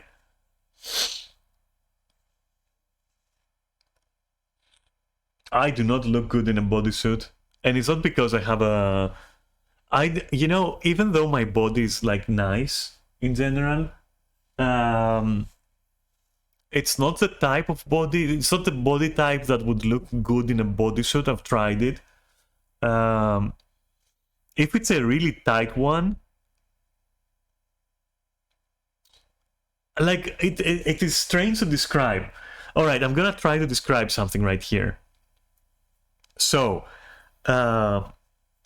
if my body is bare and not jaguar, sorry, I had to make the joke. If my body is bare, with B-A-R-E, kind of bare, okay, just to clarify after that joke, it looks like it's slim and nice and athletic and whatever, but some clothes make it look fatter or like more wrong than it is. I can't explain it. I really can't fucking explain it. And bodysuits do have that effect. Somehow, I don't fucking know how, because I do have a nice ass. And I do have, like, you know, nice legs and like everything and all that shit. But somehow, like, bodysuits just don't sit right on my figure somehow. But like, if you see me like with clothes that like are very revealing, like my body just looks nice, and then you're like, wouldn't that look great in a bodysuit? And then you put the bodysuit on, which is what I've done to try it, and I go like, bleh, bleh. Like it looks bad. I don't know how fucking I don't fucking know how people do that. Like how they look good in fucking tight bodysuits, like skin suits and shit like that. Like I don't fucking know, for real. And my body looks like it would have looked amazing in one, but it looks like shit in one. It just doesn't work. I don't fucking know what to do.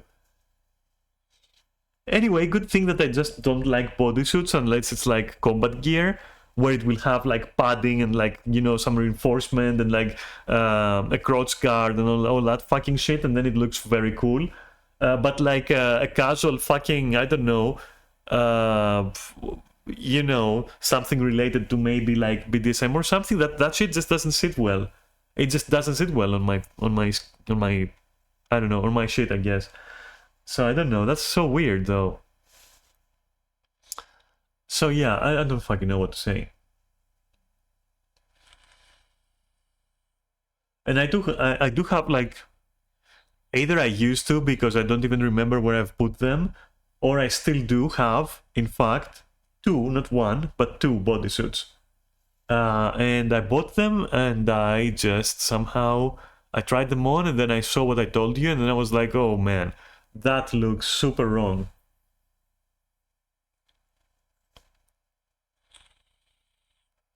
Lara, I think our bodies are made for like hot pants and like, you know, revealing tops and like fishnet and shit. I think that's what our bodies are made for. We're that kind of girl. That's all. Like that's the kind of girl we are. We can't wear like, you know, elegant, you know, stuff and like bodysuits and whatnot, and but we can fucking wear more revealing clothes and we look fucking good. Yeah, I know, right? And I mean also I also look great in a full body like, you know, fishnet thingy. You know, I also look great in that, but just not in a completely black, you know, just bodysuit. But in body stocking, like fishnet body stocking, I look great in that shit. I look fucking great in that. That's how I go out sometimes. Not sometimes, every time that I club, I just wear hot pants and a fishnet body stocking and like a top and all that, and it looks fucking great. But a bodysuit, you ain't gonna catch me in one. I don't know why.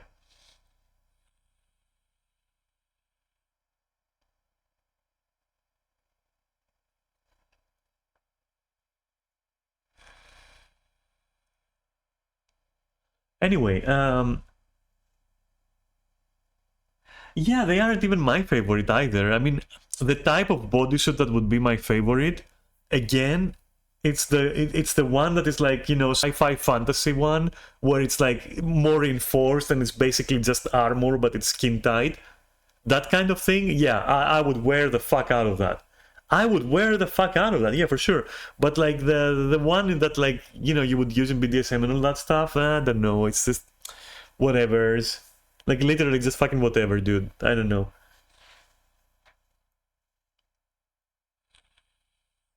I I think like in my experience at least it just makes things like harder. That wasn't the pun. I meant like it makes why would you how would you enjoy someone okay, I'm gonna tell you this, alright?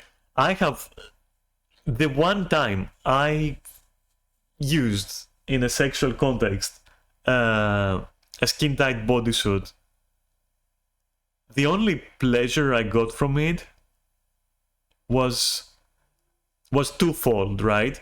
So on one hand, in the moment, I was like, "Oh man, it looks like the movies. Yeah, this is fucking porn, man.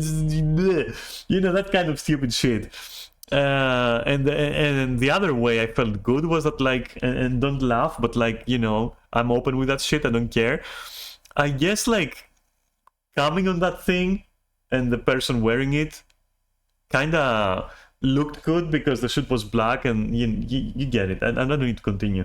But like, that was ages ago, by the way. And ever since, I have never done anything else. Nah, that's a lie. But like, for real though, that was like, I think the only time that I kind of. And then I was like, that was unnecessary.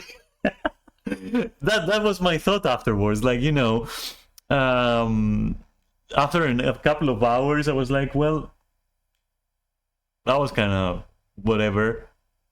I never actively sought that sort of thing after, like, that kind of clothing in sex after. And I feel also it was like the restricted access to certain parts is what made me choose that kind of like option there, the option I described. Just because there wasn't really any easy access to anything, so except the mouth, I guess. Um, yeah, it's horrible in terms like this is why I prefer, or well, you know, if I had to choose, and also why I bought one of those instead of the leather ones. I bought one that is like fake leather, right? Or the other thing, I don't even remember what it's called. It's not fake leather. It's like it's something that is like it's still tight, but it's like lower quality, but like the material is breathable and more stretchy. I picked that. I picked that kind of material, fabric, whatever, for those two suits that I bought. Because if it was like a latex suit, I would fucking... First of all, I am fortunate slash unfortunate, I guess, enough, depending on how you see it, where touching latex immediately has the effect of chalk on blackboard. Like, I cannot. It's just fucking... It makes my skin crawl. It's like, I can't, you know? I don't know. It's something about the material and how it feels when I touch it. It's like I can't. I fucking cannot. I go like, immediately just fucking, you know, clench. I can't. So latex for me is a no-no. And so, you know... I don't know. It's just some kind of sensitivity, I guess. I don't fucking know what's up with that. Yeah, latex is fucking weird. Latex is weird, for real. I don't know.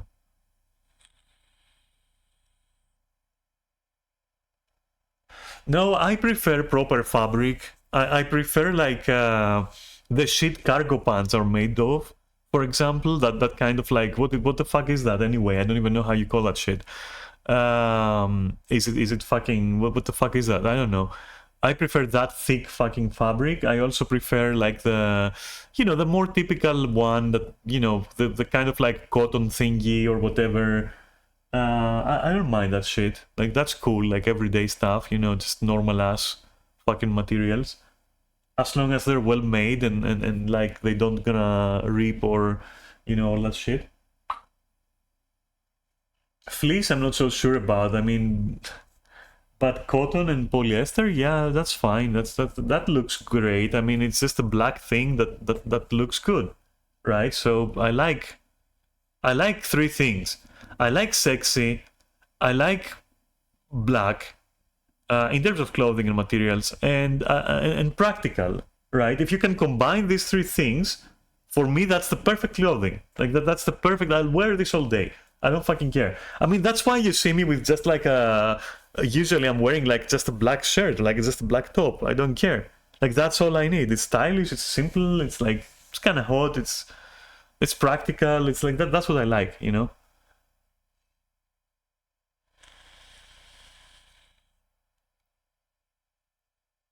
I ain't looking to fuck with like leather and all that shit. It's so fucking tedious and hot and everything. Like, what the fuck? You're wearing oversized tops at home? Damn. Yeah, oversized is good. I like it. I like the style.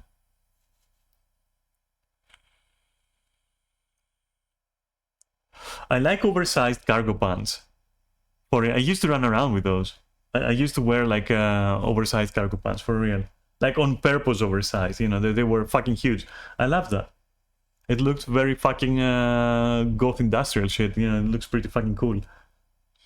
With all the belts and all the shit and you know, and all the pockets that are super huge and practical, and I like that, you know, it was pretty nice.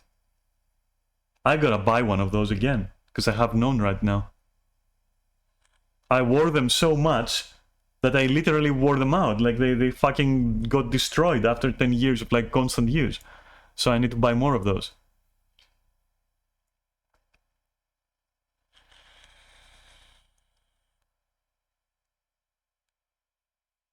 I will eventually, but right now things are tight, so I ain't gonna buy any boots or clothes right now. That's like an impossibility for me right now.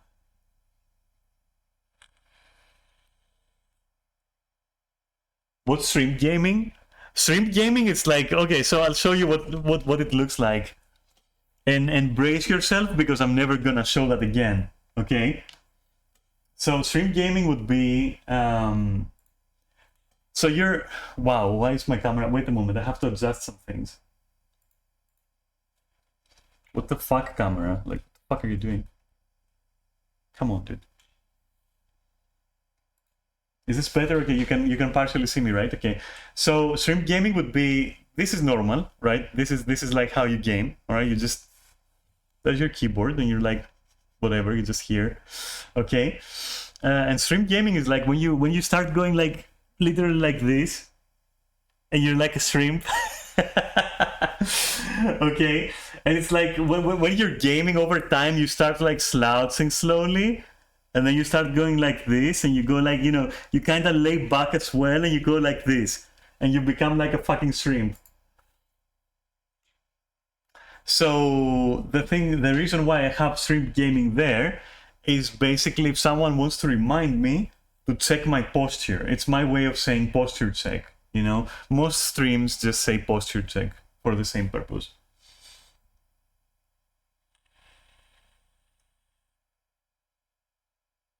But I say shrimp gaming.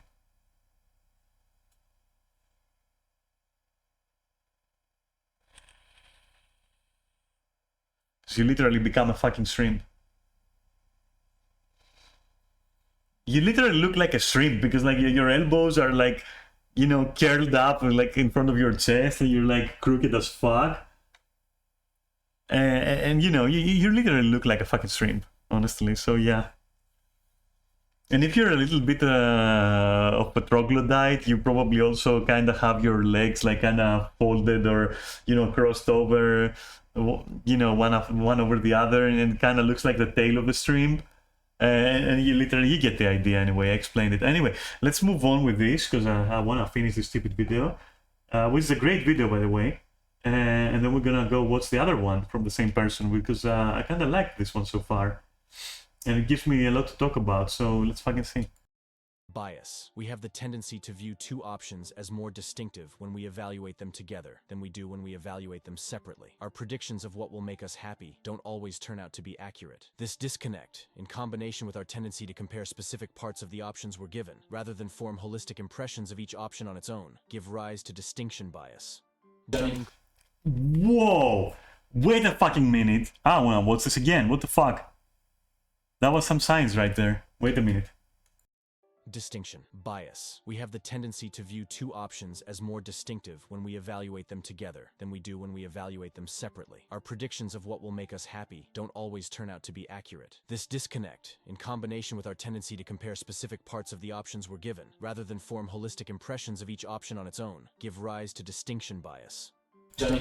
Alright, so yeah, I think that can also very much affect decision making. I mean, obviously, wow, but I meant like it would probably enhance the problems of decision fatigue and like choice overload, because you will tend to actually compare all the time instead of say, I like this. I don't care what it's compared to. I like this. Like constantly comparing. Yeah, I'm pretty sure that can tie into like the other problems. I never had that. No, that's a lie.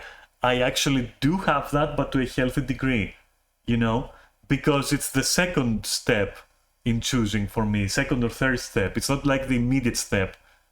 I'm not immediately going to compare choices. I'm going to first say, do I like that? Do I like the other one? If the answer is yes, then I will compare. But like, I will first see them in a vacuum. Like, does that actually satisfy me? Does the other thing actually satisfy me? You know, in and on itself, right? So I would say this one to a very small degree. And I would say that the solution to it is rather simple. Like, it's in the fucking problem. The solution is in the fucking problem. Just don't compare. Don't fucking compare. And I think the way I dodge this is because growing up, I was always, through my relationships with other people, with partners and all that, I was very early on made aware that comparing your choice to other choices just isn't good, because nobody wants to be compared to anyone, right? So once I understood that, and I understood how much it would hurt someone to see them as an object and compare them to another person that I see as an object, once I realized that this is like fucking troglodyte behavior, I shunned it completely. I was like, no, you know what? And then it kind of spilled out into other parts of my life where I was like, I'm not necessarily gonna compare. I'm just gonna say, do I like this over there? And do I like that over there? And then I will say, of the two, if I had to choose, which one would I choose? But that only happens when I really have to choose. And you can see that when I say, for example, very often that like, you don't have to choose an MMO, for example. You can just jump between them.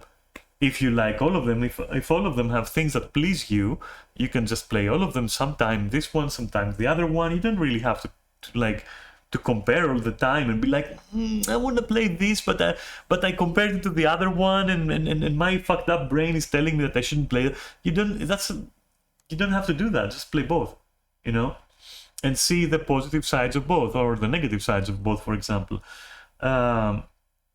Which of course isn't to say that once one of them doesn't satisfy you anymore, you shouldn't drop it. Of course you should. I'm not saying just go for everything. I'm not saying don't have a taste. I'm not saying don't have preferences. I'm saying just don't always compare, because that's simply just not how it works. And some things also are fucking unholy to compare. Like, you don't compare people. I mean, that's obvious. Like, I don't know. It's just fucking obvious. I shouldn't have to say anything about it. Anyway, let's move on.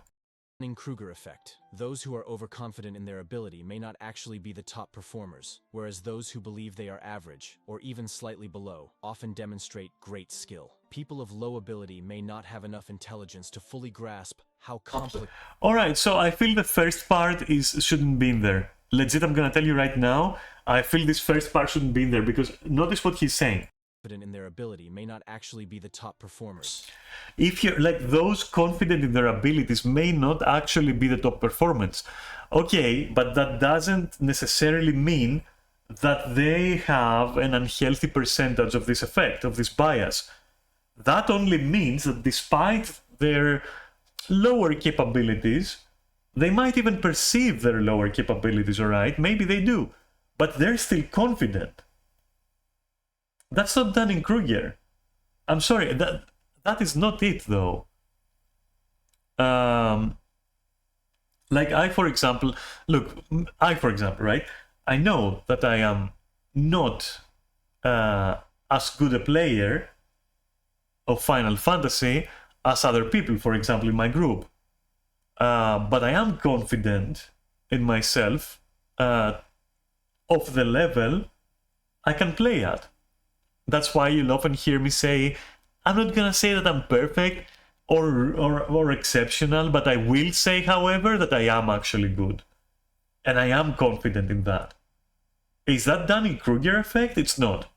Seriously, it just isn't. I think that is unfair. Like, lumping that in there, that is almost like telling you that being confident is bad. No, being confident is good. Just don't overestimate yourself. That's different. That's really different.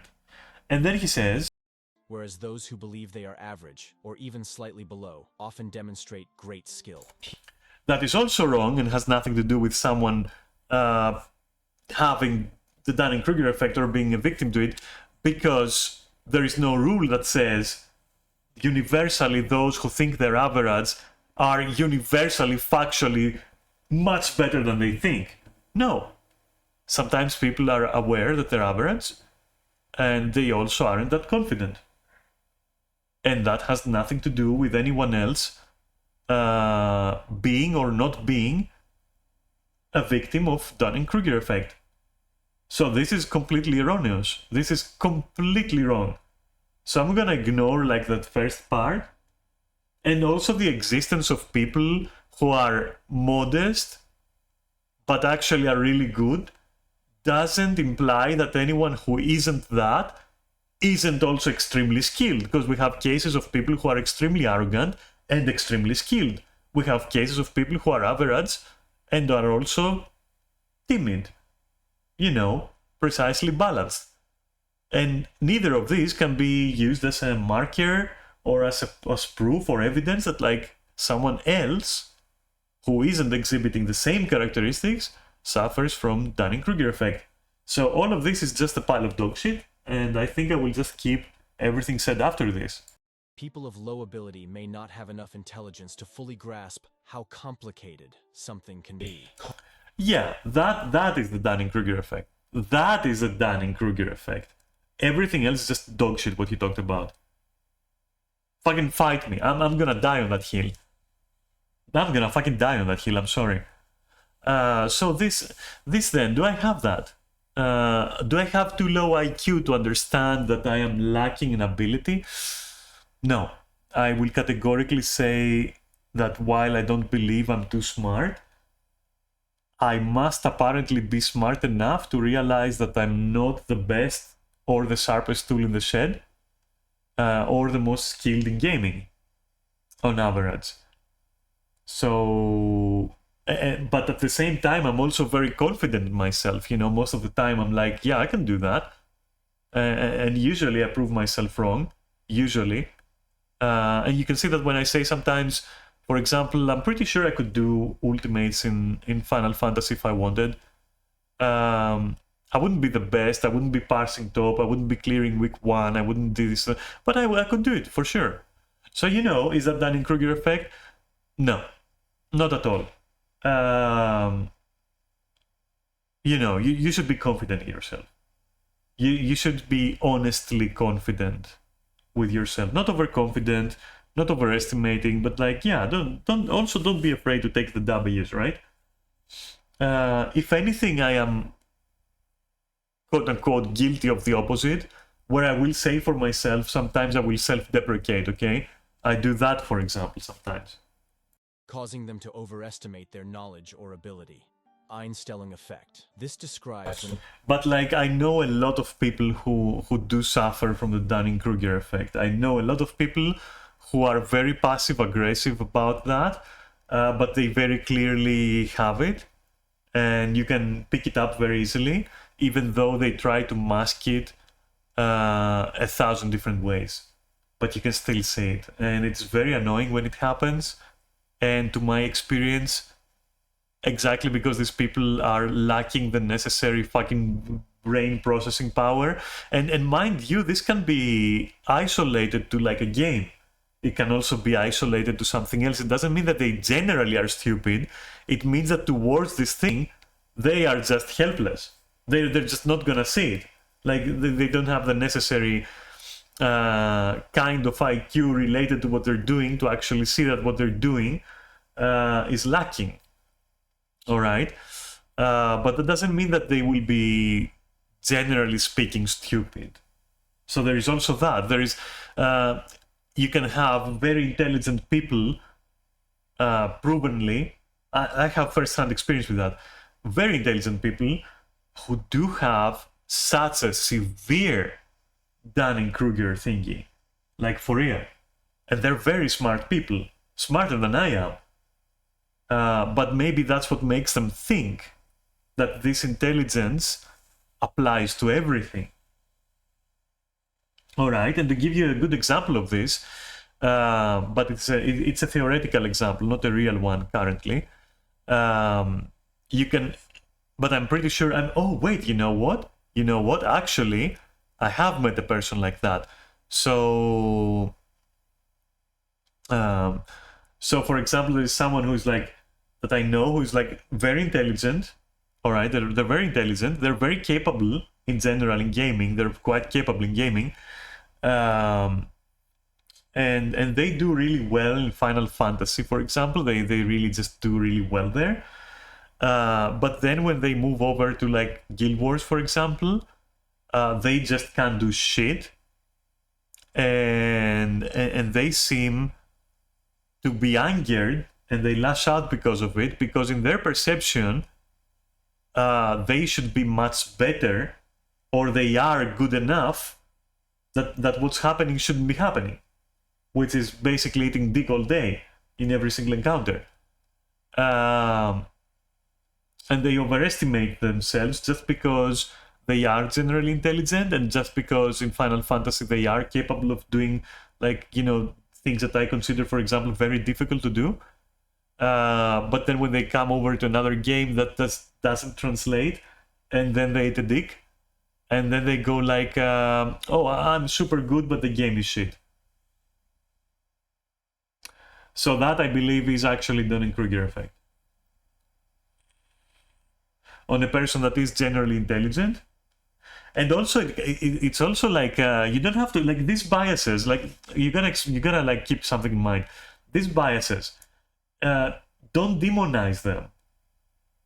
Don't go on witch hunts, on social witch hunts, on your social circles, and go like, oh, I now have the knowledge to recognize that this person is suffering from Dunning-Kruger effect, and therefore it's time to shun them. Again, everyone has a bit of it, you know. Everyone is like that a little bit. Of course, there are several types of intelligence. Definitely. Yeah, obviously, an overall intelligence governs them all. I believe that. But once you cross a certain threshold, it starts splitting up. Like once you hit the basic intelligence required to function as a human, from there it starts splitting up, and from there your substats start mattering, like emotional intelligence, physical intelligence, gaming intelligence, puzzle solving, like you name it. It's like so much. There's so many types. And so, of course, you can have someone who is far above average on the total scale, on the base stat, and also be above average in certain of the substats, like memory, for example, or pattern recognition. But then they just can't handle some certain other things in which they're trash at doing that. Because there is balance, right? You can't be perfect in everything. Yeah, I've already said that, Neris. It's like I've already discussed this like multiple times. I'm not berating you, by the way. I'm just saying that I brought it up before, just to make sure that like everyone's watching right now, if anyone is watching anyway, or maybe on YouTube later. Obviously, you know, we all have those things, just like other pathologies. Like all of us are a bit manipulative. All of us are a bit narcissistic. Like you do have these things. It's just a matter of how much in check you have it, how much it affects you, how much you can't control it, and to what degree you have it. That's all, literally. Like there are people for whom the difference between being mentally sane and like literally being insane is like 1%, and it just never tips over. They're just crazy enough to just, you know, benefit from some things and suffer from some others, but clinically, pathologically, they just can't be diagnosed. There are cases. You can be extremely manipulative, but maybe you just aren't suffering from NPD, for example. You're just manipulative.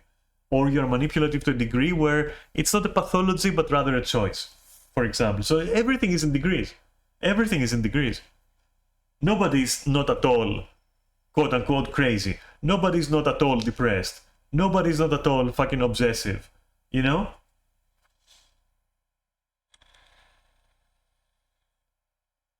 Health is in keeping these things to healthy degrees. That's what mental health is. Keeping them in check, you know, monitoring them, being able to live with them and not allowing them to affect your quality of life and the quality of life of others around you. That is what mental health is, essentially.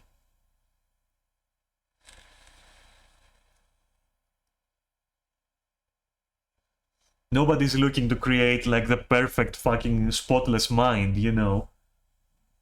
That's just pipe dreams. It just can't happen. We're way too complicated, and we're wired in a way where we need those things because we do need like some of the positives that these negatives bring, if that makes sense. So you have to be a little bit manipulative. If you weren't like any of those things, of what we see as negative, if nobody had any of that, that person, or let's say if someone, okay, sorry, then that person, trust me, they would be unable to function. They would look within a society like ours. They would look. They would be weird. They would be weird, and I think that like they would at that point lack certain elements of what makes us human, and certain elements of morality and being able to choose. And their choices would also lack substance because they just don't know and haven't been confronted by their own darkness, to be a little bit more poetic, right? And therefore they will lack that quality. They will lack that quality of choice that leads them to be the person, the good person, a nice person that they are.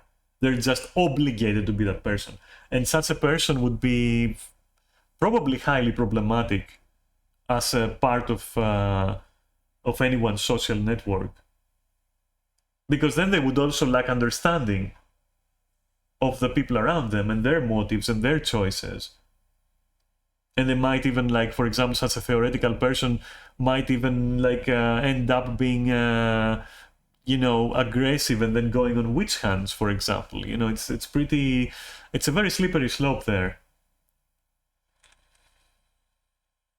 which is precisely what you see in all those nightmarish AI scenarios. Because the AI just says, okay, you guys are fucked, because how come you have darkness in you? How come you can choose wrong sometimes? How come this? How come that? Let me just fucking eliminate all of you, because, like, yeah, you've all wronged somebody at some point, so yeah, killing time. Cleanse. You know, and that's like the typical scenario of an AI, because it just cannot understand the human, you know, state, the human existence, the human, like, condition. Anyway, this went way too far. Let's go back. When individuals approach a problem with a mindset that has worked in the past, even if a more efficient solution exists. This phenomenon, rooted in the brain's reliance on familiar patterns and synaptic plasticity, hinders creativity and problem solving by limiting consideration of alternative perspectives. All right, so this so far looks to be the bad side, rather than being like a separate bias. It looks to be the bad side of, like, what is it?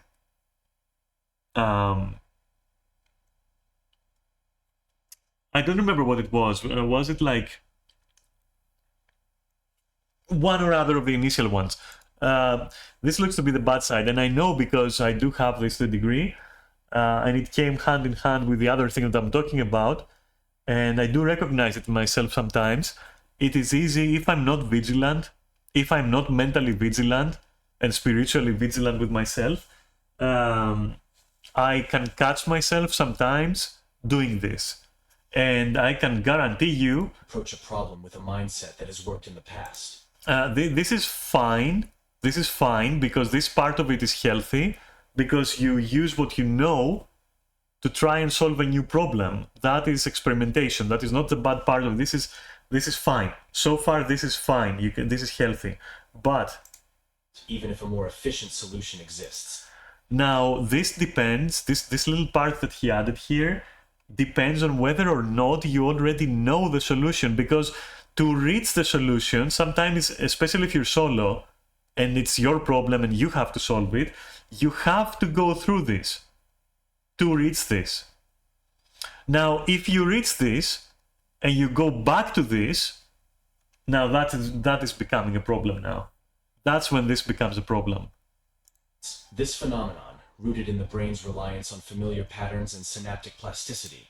All right, of the two, the problem that I face is that I find, as I said, when I'm not, like, watching out, when I'm not examining my thoughts and my course of actions and choices, I can very easily slip into familiar patterns. Very easily. And it kind of overlaps with, like, how easily I kind of, like, bounce back to people, for example, which I have fought tooth and nail to completely eliminate from myself, and I have managed it to a good degree. But if like if I'm caught unprepared, I can very easily, you know, be complacent and go with familiar patterns.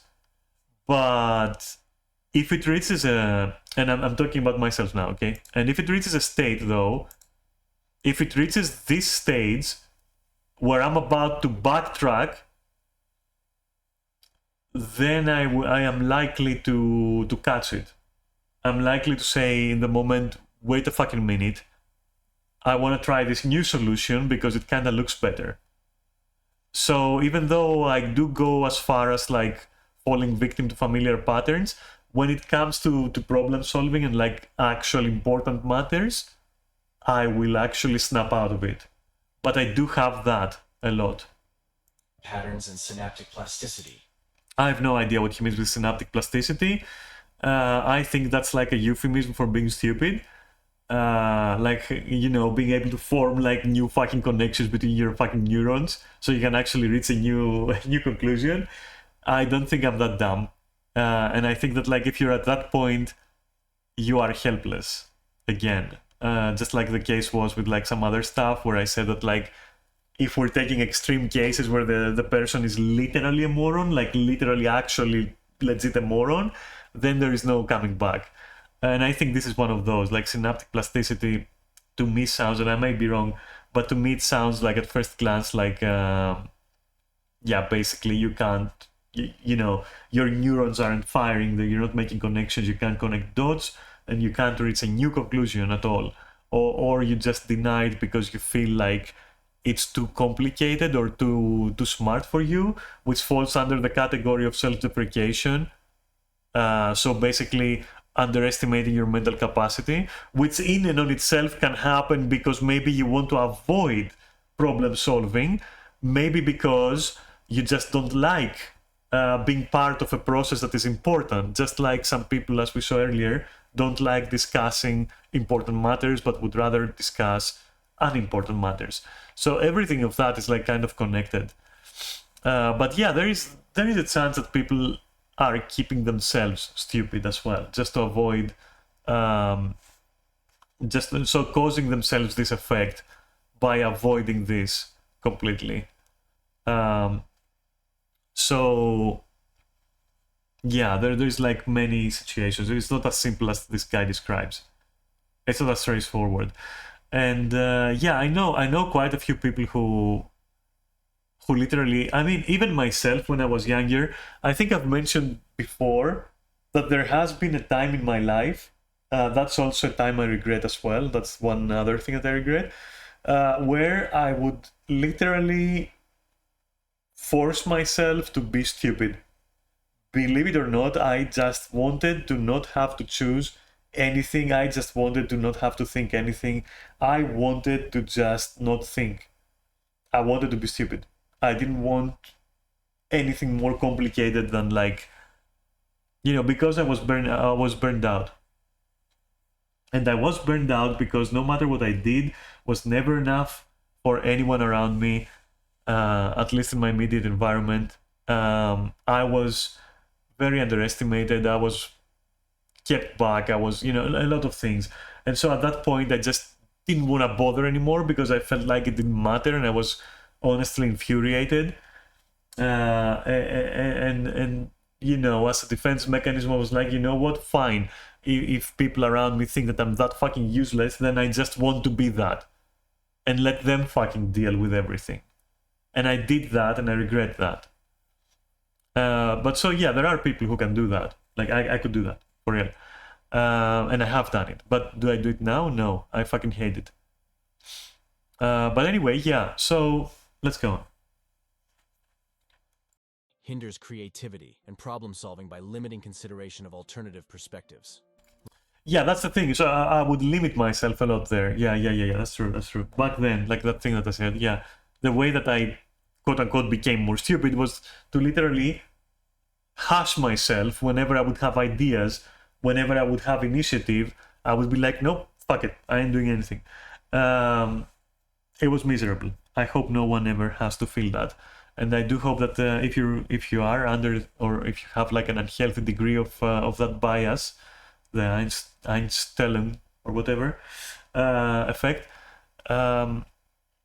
identify it, find what causes it, and moderate it, because it is torturous. It is torturous. Yeah, I would say. We could fucking go into the Jesus, this guy is already giving me like manipulation tactics, and now I notice there's like unconscious biases, which I'm very interested in looking at. So at this point, I will click here, and this is gonna be very interesting because now we're treading territory where I have no fucking idea what to expect. I'm gonna watch it with you. Like these two, I'm just gonna pin. I'm just gonna watch with you next Saturday. but I had a very good time, and for that I thank you. Um, I hope you found this interesting. I hope maybe it gave you food for thought, and it was nice, like just sharing a little bit of myself through this. And generally, yeah, this was pretty chill and interesting actually. Um, so cool. I hope you have an awesome Saturday. I am not gonna overdo it. It's been 2 hours and a half, and therefore I'm free to go. I'm done with my Saturday morning shift of streaming. But yeah, thank you very much, and yeah, just be cool, be safe, and I guess examine your thoughts as the Emperor would urge you to. All right, take care. I'm kind of happy. I'm happy we had this little discussion. It was nice. Right.